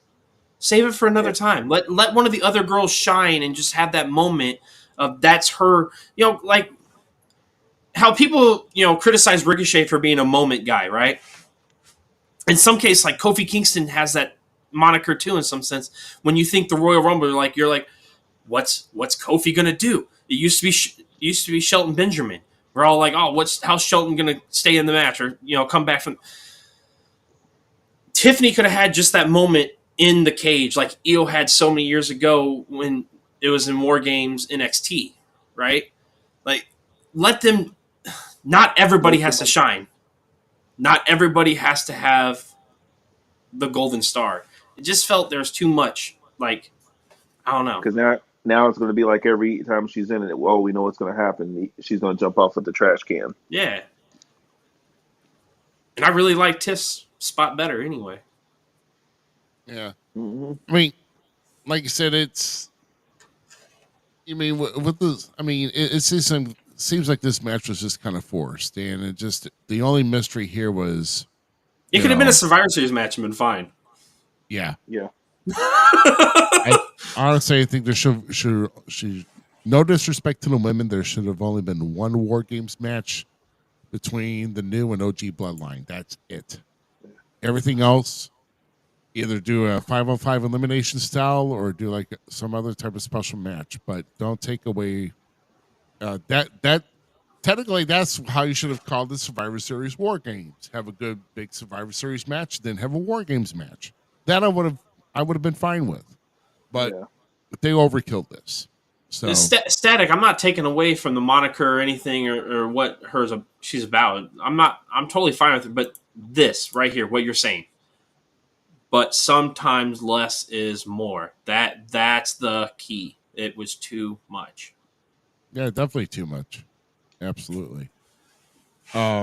Rhea taking off her mask towards the end of the finish was a nice moment too. Oh, that was a great touch. Right. So revealing the paint. I mean, is she in need of that mask in the ring, or she's a badass? That's it. That's all you need to know. And she looked damn good in that match. Yeah. Which, by the way, there should have been a question asked about that, about her injury. Like, she removed her mask. Is she okay to compete without it, or? Oh no, I agree. Like, where do we go with it from there? Yeah, like, or did you just do it in the heat of battle, just taking a risk? Now, well, that's what commentary said. That's literally what they described it as. Corey said it as. Not three wrestling journalists asking EO, man, how did it feel? Or how do you know that you know where you're going in the trash can? I just trust the trash can. That was. I don't know. He was my hero for that. She just got brownie points for the answer alone, because you're gonna ask a dumb answer, I'm gonna give you a dumb. You're gonna ask a dumb question, I'm gonna give you a dumb answer, and I loved it. Loved it. It's about the equivalent of giving everybody a driver's license out of a Cracker Jack box. I mean, you're giving these marks, freaking these wrestling journalists marks a freaking press badge to ask anything they want. I mean, I don't think they screen these guys very well, especially some of these guys that get in there to ask a question that is either like off color or off topic that doesn't even relate to what they're. I was so happy that MVP and Bobby Lashley shut down so many of those journalists. Oh yes. Oh right, yeah. Yeah, so like it's not just WWE, but like just don't ask the dumb questions, man. Just ask wrestling related questions. What the hell? They probably had a good question, and like idiots, they forgot about it and just came up with a random question. Bobby slammed that dude hard. I'm glad he did too. Oh, 100%. 100%. Stick up. He didn't have to use muscle, and he still slammed him. he put him in his place. So I'm glad. But great match, ladies. Great match, ladies. It was fun for what it was. I can't take away the talent and the abilities that happened in the ring. It less would have been suffice for me. Yep. So second match of the night here. So I absolutely am behind this. Yes. For a couple reasons. One, main reason is bringing Shinsuke back to another form of himself, even more darker than what he has been before he took a break. He comes back even more intense. His entrance, they changed his music. He changed his entrance. He's more... Did you like how it started the old school and then kind of went into the new? Dude, that was... Yes. I am totally digging this persona right now. They're doing really good with him on this right now, as far as bringing back to be more, to get more to the mind, get more psychology in here.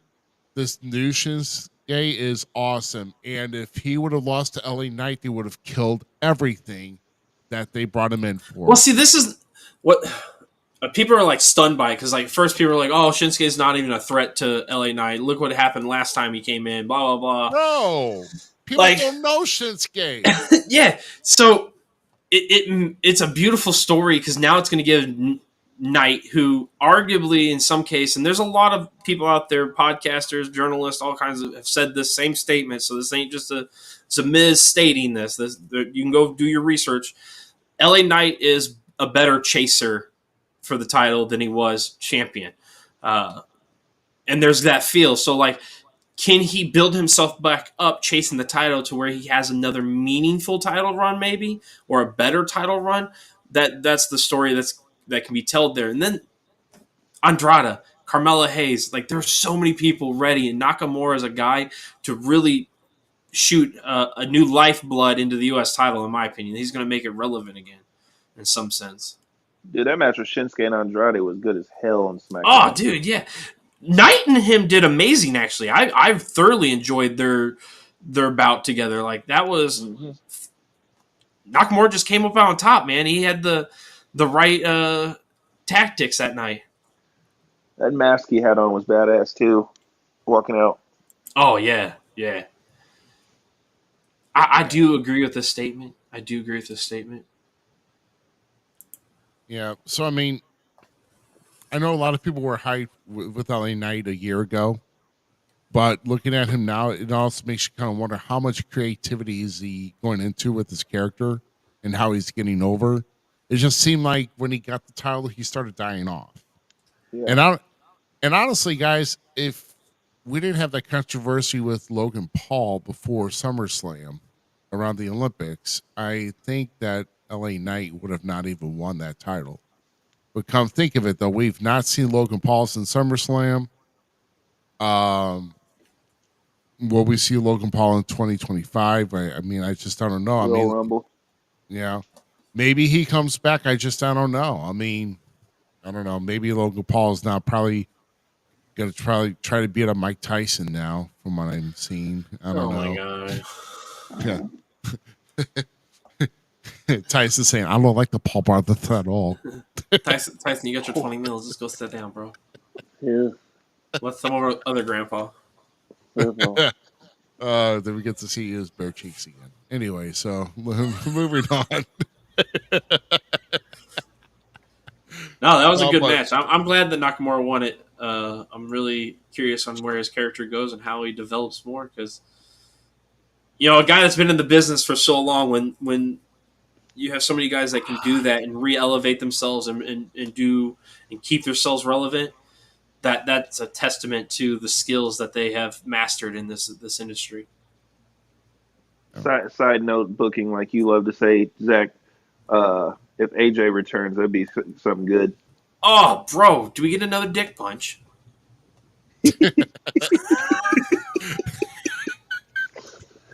That's all their feud was based on, bro. Tell me I'm wrong. All them two did was Hayukin. That's all. That's the whole base of their feud, dude. No, I'm pretty pumped to see it because Nakamura, the Nakamura that was in NXT that like really took WWE by storm at that time. We still got to see that bridge where he really had the energy for what he was doing. So now this new breath and it's a good thing, and I can't wait to see where it goes. No, yeah, this is really good right here, and I'm really glad that this happened. I think LA Knight needs to start chasing once again, or maybe he's going to. If him and Shinsuke and LA Knight can put up a good feud, but I think Shinsuke is going to win this out no matter what, because Shinsuke is too much in his head right now. So. Oh yeah. So I'm entertained to see what this brings through to the Rumble, or even to Elimination Chamber. If they want to carry it out that far, we'll see what happens. But I'm looking forward to see what happens with this one. Probably sure. Another rematch at Saturday night's main event. I don't know. You don't want to give him too much because we already have Kevin and Cody. I mean, there's two, so we get right, two and then they're going to crown the women's U.S. champion on that night too. So there's going to be history made one way or the other, and so it just all depends. First off, I don't know how long the show's going to be aired. Is it going to be an hour? Is it going to be an hour and a half like they did back in the old school? Which would be kind of cool if that did. I'm just kind of digging the whole old. They're bringing back the old themes and the old look. Oh yeah, that's awesome. So I'm really looking forward to the 14th and seeing what that looks like for Saturday night's main event. So, but let's move on with the card here, though. As far as the badass himself, Braun Breaker, bullying his way to victory in that triple threat hit. Here is the move. I mean, this had me cringing a little if he was going to make it or not. This was a jump. Dude, Braun Breaker is a beast, a monster, a genetic specimen like no other. And this was my favorite match of the night. I said it earlier to you guys in the green room. This was these three men brought it. Kaiser looked great. Sheamus hasn't missed a beat. There was a video of him going around where he stated, am I done yet? And everybody's saying, no. Like he was leaving the arena saying that. So I would hate to see Sheamus leave the industry. One of my favorites. But Braun, that dude is a monster. The future of the business right there. Oh, yeah. Straight up. That is, stamp him now. That's the new face. Move over Roman Reigns. Yeah. So Braun, with a very, these guys were, now, Austin did send me a photo. I meant to get it on here, though, of Sheamus in the back after the match from getting that shillelagh, because Ludwig brought out that shillelagh. Beat the hell out of that dude. That boy gets freaking, his battle wounds like show so bad. Get hit with a weapon because he's so pasty, and all the welts he takes, it's just male with red hair. Yeah, this is an IC bout that's going to go down in history, in my opinion. Like it's something that people should talk about, go watch again, because this was a masterpiece triple threat match, in my opinion, for all three men. Like all three men brought it. Static, though, asked this question real quick, getting off topic real fast. Has anyone talked about how the stage looked? Like it was so minimalist, and he liked it. I actually agree. That is something I was thinking about during the show. I'm a big fan. So I grew up in the music industry. My dad was a sound engineer, built concert stages many years in production. So I'm a big fan of production. And the stages of old days when you had like the old Armageddon stage or like how WrestleMania's always changed. That's something that I miss, but I like the minimalist of some of these arena stages that they're doing. It kind of feels like that old school vibe when the whole arena, was packed and the stage was small because they walked out. And then if they brought back the ropes, the white ropes along the ring side, bro, that'd be kicking, in my opinion, bringing that old school feel, because that's what I feel like sometimes when you see that low profile stage. Yeah, I agree.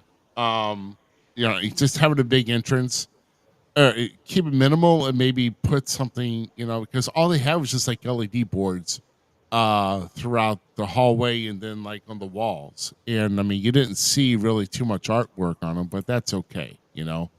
At least you knew where they were coming out. So. Oh yeah, you had an idea of right where it was. Yeah, well, at least we got to see Braun Breaker pull a Scott Steiner. He ain't done yet. Did the push-ups. Dude, Breaker is easily one of my favorites of this new generation of NXT guys to come out. And I remember watching like the first NXT like of the Fruity Pebble era, and like I'm like, really, Braun Breaker?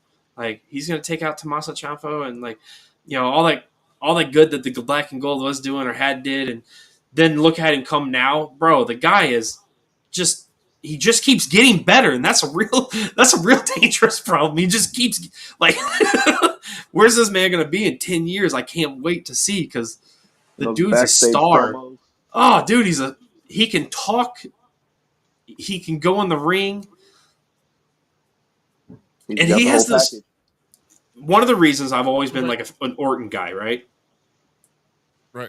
Hold on. What? Hold on a second. All right. I just read what you're probably holding on to.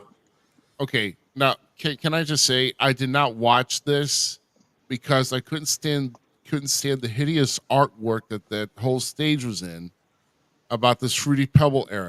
Okay, I can't stand it. So I can't comment on it because the stage was so damn ugly and hideous. I couldn't watch it. So I might make fun of NXT during the Fruity Pebble era, but I actually agree with Static. I think the Fruity Pebble era was great, but I also viewed the Fruity Pebble era as just a 90s sitcom. So when you go into it with that, like, dude, at the height of Chase U and stuff, like, dude, it was Saved by the Bell. It was Sabrina Tia, all of it, all in one little clustered area, and it was beautiful. It was great. So no, I'm with Static on it. NXT Fruity Pebble era was something to behold, actually. And it gave us Tiffany, Braun, Kaiser, Gunther. Like, I mean, we had a lot coming in through that. So Carmelo Hayes, like there was so many great talent coming through that misstep of NXT. Yeah, I know. I couldn't take it. I go from Black and Gold to like so great Black and Gold to like a whole bunch of like I was walking in downtown St. Louis and like in the worst parts where everybody had just got done with their spray paint work. It was horrible, dude. It was awesome. It reeked of like 90s Taco Bell. Go Gordita Supreme. But look, now because of the Fruity Pebble, we're talking about Braun Breaker. Come on, dude. Yeah, that's true. Come on. Like I said, but a lot of good people come out of NXT. A lot of good people do, and that's now they're getting their shine. So let's move on to the next one right here. So, what is the whole big deal? No, it's not. It sucks. Leave me alone. What? I love graffiti. It sucks. Dude, when is Finn Balor going to stop haunting Damian Priest? Especially when which, by the way, Damian, his left shoulder, he had trouble throughout the entire match, which didn't help him to begin with. But then referee gets distracted or knocked down. Then Finn Balor comes in and freaking coup de grace him on the outside, stomping his shoulder and even more. And then Gunther ends up putting him to sleep. I will say though, I am really glad they're bringing an old school move to a big professional wrestler like Gunther, a big guy like that, putting you to sleep. I mean, and they went ahead and had Priest go out. Yeah. No tap, go out. He held on. He boss moded it. Yeah. Well, I'm glad they put because he was working his arm most of the match. Gunther held his arm and dude, that was actually really cool. I liked the whole trap the arm, go to sleep.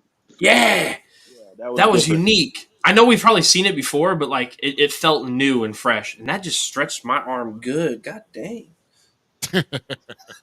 Maybe you should have Gucci put you in the no arm sleeper and see how that feels. People have been put to sleep with the sleeper, guys. It's not a fake move, so Static. I'm up for an adventure.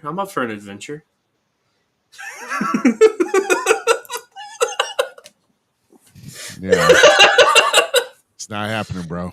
But no, I back to this. Back to this. I do feel. I think I'm onto something with my sidearm booking. I think they're heading in the direction of maybe the Tower Twins, taking those titles off of Finn and JD. I do think that's what we're about to see potentially. Because the Judgment Day not having ends with Rhea, Finn now causing Damian another title match, bro. Everything's pointing towards some big implosion of that kind of sort. Yeah, they did kick Priest's ass after backstage or whatever you want to call it. Oh yeah, they whipped him, and they all got suspended supposedly, according to what I read on Pierce's X page. By the way, the video I sent you about X. Speaking of X, how did you not like the video of Liv? Like Raquel and them were in the back. Did you see this video, Skyler or Austin? I don't remember if I did or not. So Raquel and Liv are in the back, and they're like talking over the match and stuff, and then Caitlyn comes in, and Raquel does a promo stuff, but like Liv's laying on a roller cart, and she like rolls over like she's going to sleep, and then as Raquel's shooing Caitlyn away, Liv's holding the title up in the background. Dude, Liv Morgan has come so far as just adding the little stuff to her character that hats off, lady. Hats off. I really like the backstage stuff like we're getting on X and stuff. The content, as Static says, that how WWE is content driven. Yep, definitely. So you got to, it's only being put on their social media. So know, with their Instagram and their.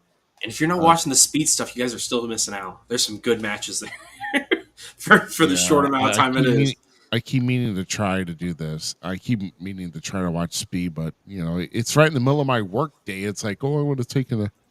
Let me go. Yeah, I forget about it sometimes, and then like I'll be strolling on X, and then it'll pop back up, and I'll be cool.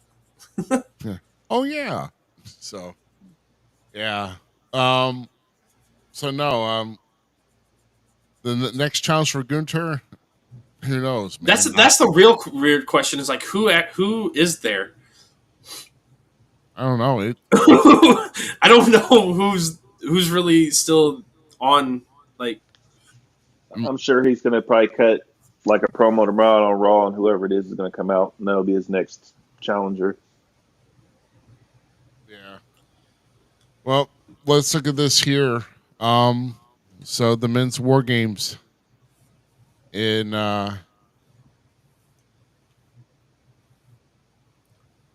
So the OGs dominate the Bloodline Civil War. So really, there was a lot of teasing here, but no swerving. No swerving. No, they're definitely.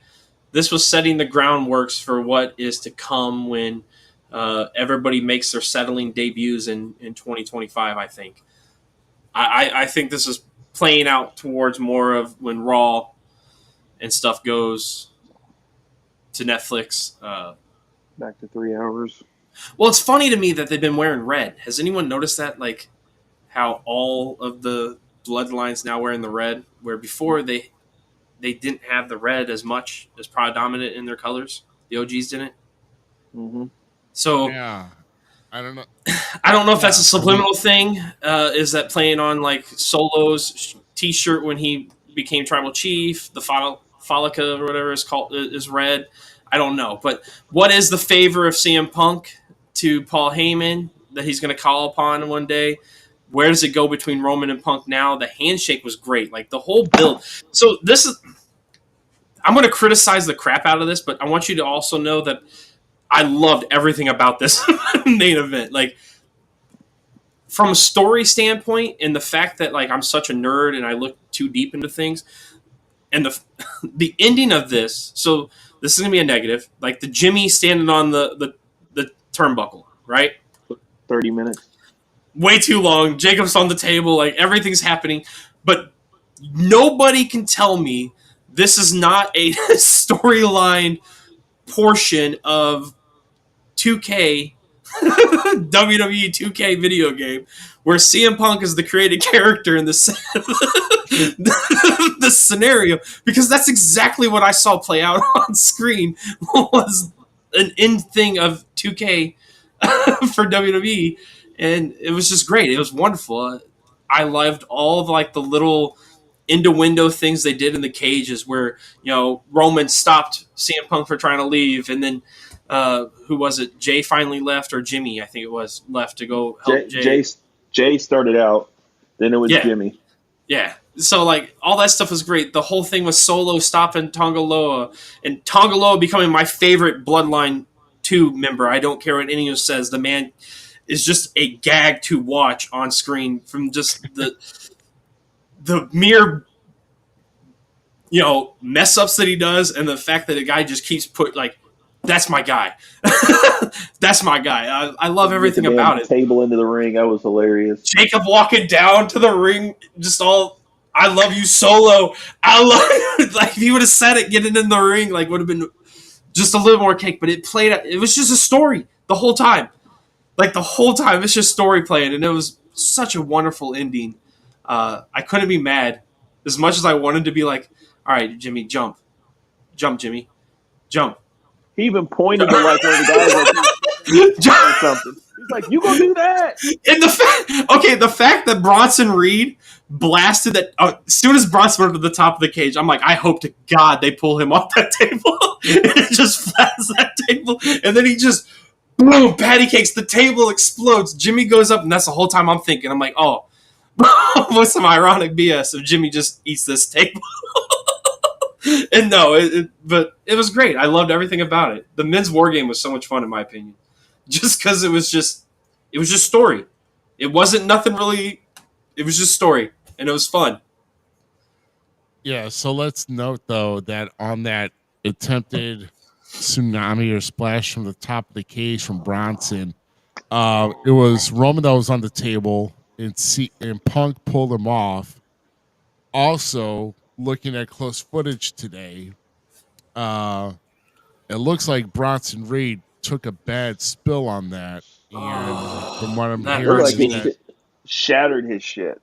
Yeah, so I think he shattered his shin. It almost looked like a break from like the infamous Sid Vicious. Oh no! Yes, so it does look bad. Oh no! I love Bronson. Yeah, so he might be out.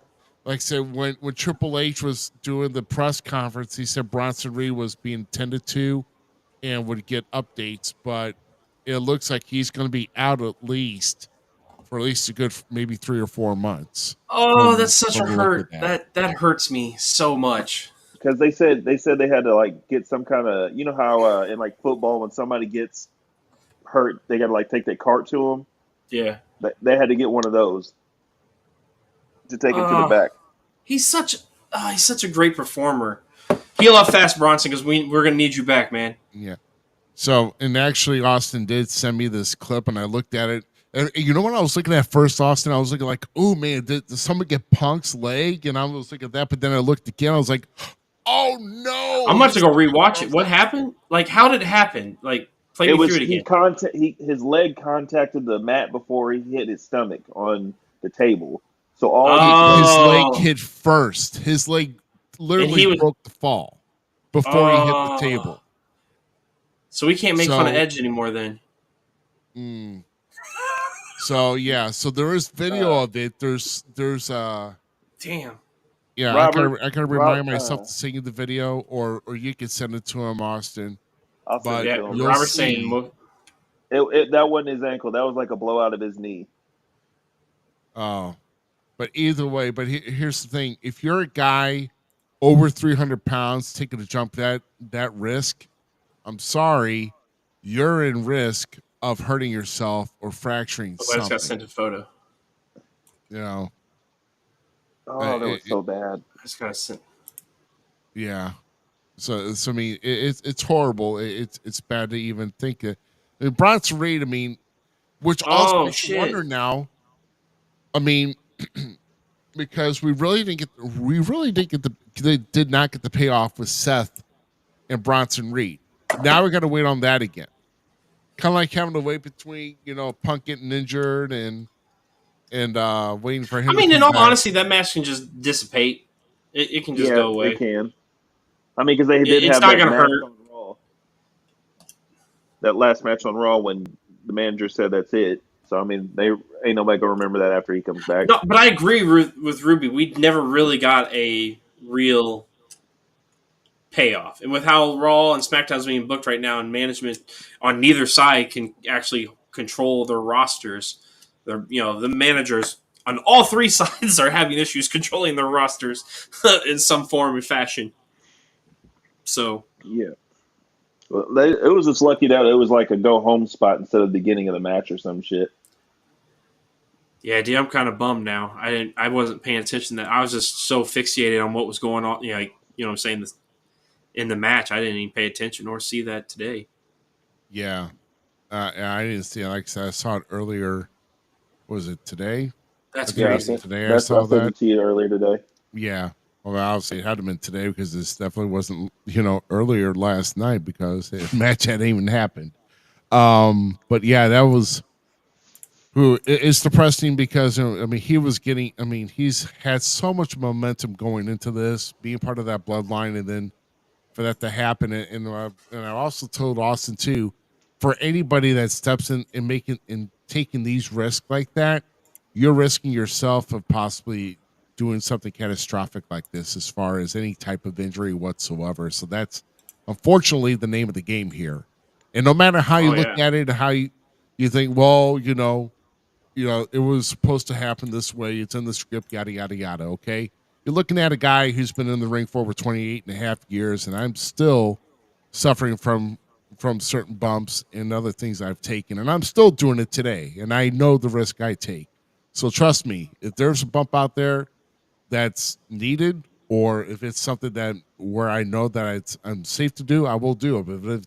But if it's something out of my realm, I will not do it, and I will walk out of the locker room before anybody tries to put me at risk, or if I don't think it's necessary. So, Ruby, I'm sorry. Side note, how old are you? Let's see. I'm in the last year of my 40s. So you are old. Get the hell out of my life. Who needs you? Beat it. Leave me alone. Dude, you've been spot on with the soundboard this week. I love it. Oh, yes. Because you said 28 years. I was like, son of a biscuit eater.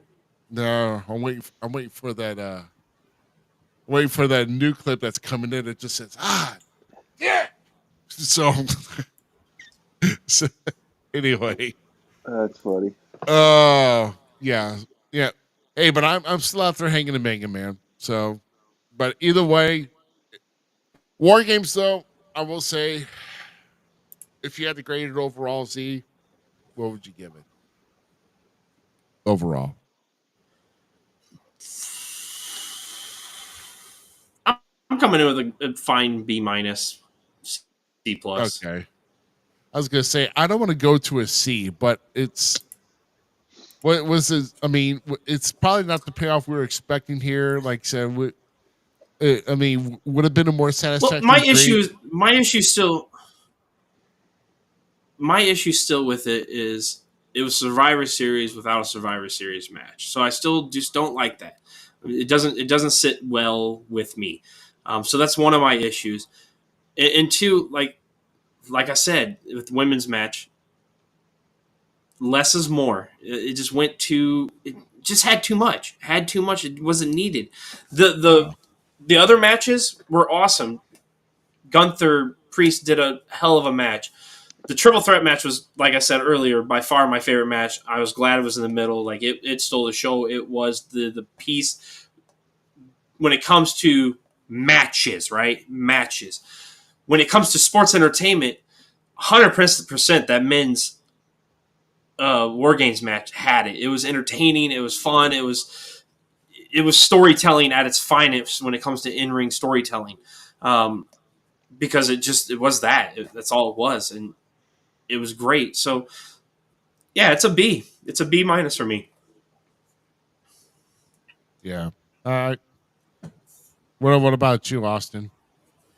I'll just give it right at a B. I mean, like Z said, there were certain things that you didn't have to do, and I just give her a B. Nothing more, nothing less. Yeah.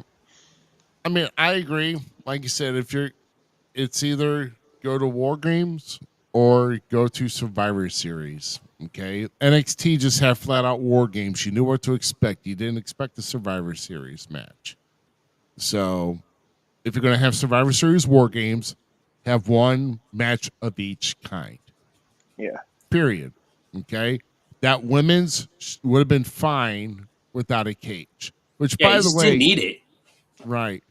But I mean, if I can recall, like when NXT was having War Games, didn't they have like weapons attached to the cage? Some of them, some of the times they did, yeah. That was the most awesome thing about it. It's like they had like kendo sticks and God, they actually had chairs up in it too. Yeah. It's just like that was the fun part, is finding a way to pick your weapon off the cage and then use it instead of everybody scrambling to go underneath the ring to find something. It's just, bro, no, man. Yeah, and when everybody was doing it too, it's just like, why? Yeah. Why? Why is everybody doing this? So yeah. I didn't care for it because it just had too much going on. Yeah, I agree. And that sucks because I love the women. Like they've been doing great, but Nia looks sloppy. There's just a lot of things that I didn't like about it. Yeah, no.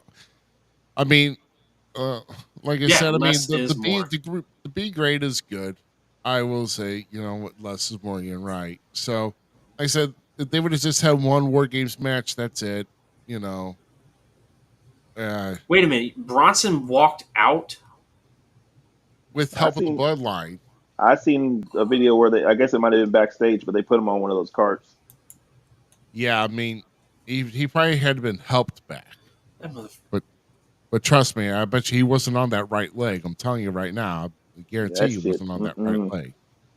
So, but we'll see what the doctors say. We're probably going to get some medical results, probably either released on WWE's social media tomorrow, or at least it will be announced on Raw. Damn, dude, he's been one of the best things since Triple H's like rehires.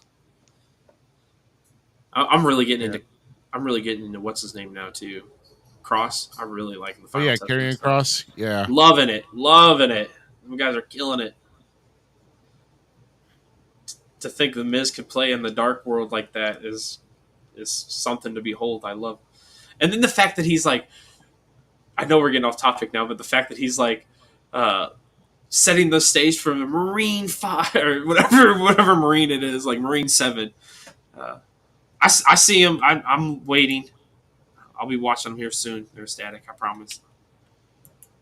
Yeah, but all I know is I got the video of him taking that bump and how his leg was not supposed to be bending the way it did on impact. So that's all I know.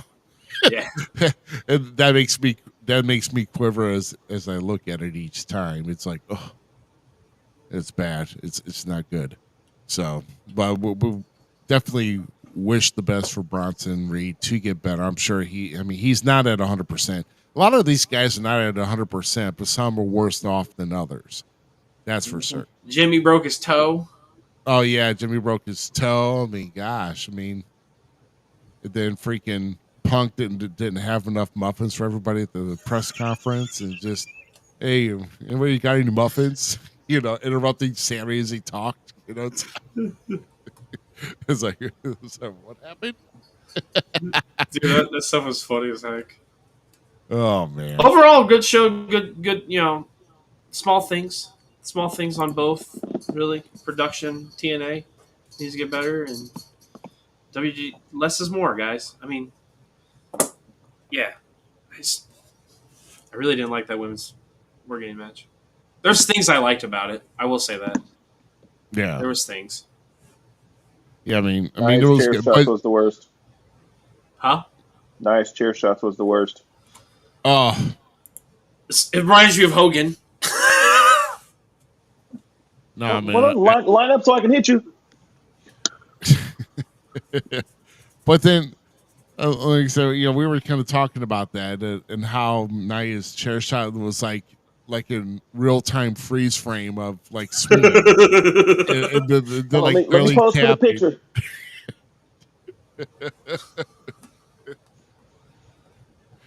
It's like dramatic pauses and Hogan did not have the best chair shots. Go watch some of his WCW chair. Like, no. like a little run by ding. Like, he's holding the chair like up here and he goes, donk. Oh, dude.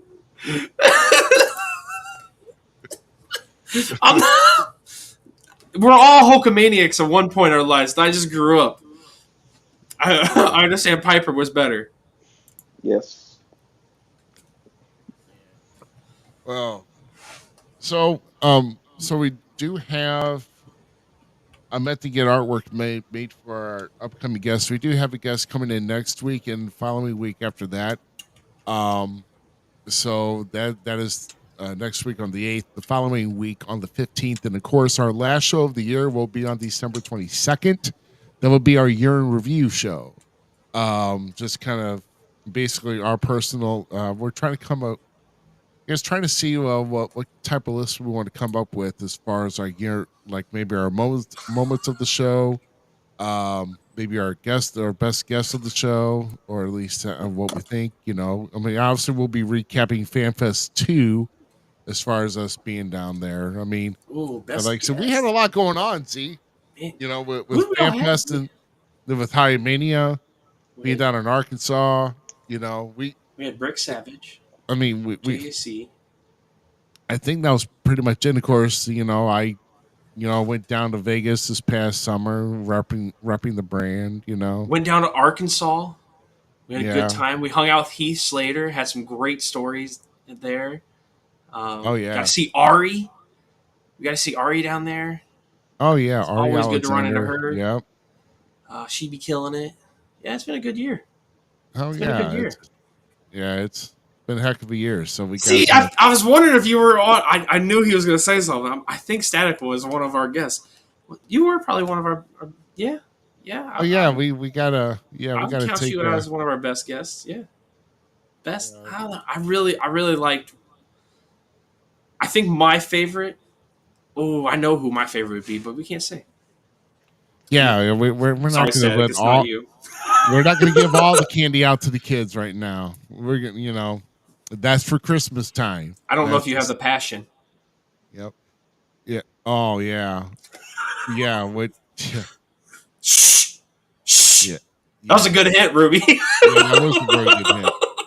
Too bad we didn't spill the beans on that one, but we know. Yeah, I know what you meant by that. So, yeah. So and then, of course, that's our last show of the year, and then we'll come back on January 5th after that to kick off to 2025. So, so we got a lot of stuff happening, planned for the show. So, so we've got 3 more. What's it? 3 more? Yeah, 3 more shows after this for the year. And then that's Man, it. we had a great show today, guys. Like a lot of people. We had a good view. Yeah, thank you, X. X Coming wins strong, again. YouTube, what are you guys doing over there? Yeah. Facebook, Twitch. Facebook, where you at? Come on. I post the announcements on the show on Facebook. Maybe I should keep them short like the one on X. Maybe we'll be intrigued. I don't know. I think Mark Zuckerberg still has a lot to do with that. So, I mean, I think bet you if Elon took it over, he'd probably make it a little bit better. So I'm holding. Yeah, I know, Static. Yeah.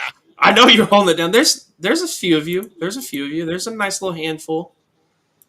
So somebody's hold Facebook down and punch it so we can so we get some viewers on Facebook. So, but we appreciate you guys. Hit that like, subscribe, share it out to your friends.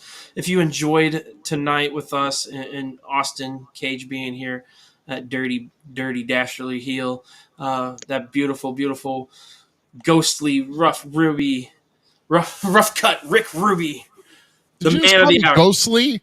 Am I Dude, I'm shining like. Look at me. I'm shining like I'm. What's it? That Trolls character. I think my kid. Guy Diamond called you a salt shaker, Ruby. I was like, what was the name you of could that? Be a Pepper, I guess. Lucky Charms box. I don't know who was it. But no, thank you all. Ruby, hit that button. Let's take it home. Put your last. Yeah, Austin, what do you be doing at the end of the? What are you doing this week, Austin? Nothing. Work. Nothing but Closing work. on my house Tuesday. That's it. Nice. You. Z, thanks again, buddy. Hey, dude, I love you, man. It's a good time. Austin, thanks again, man. And of course, for everybody here, screw you, Static. Screw you.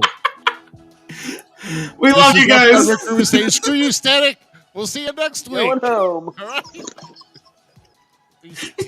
Static, you're bad.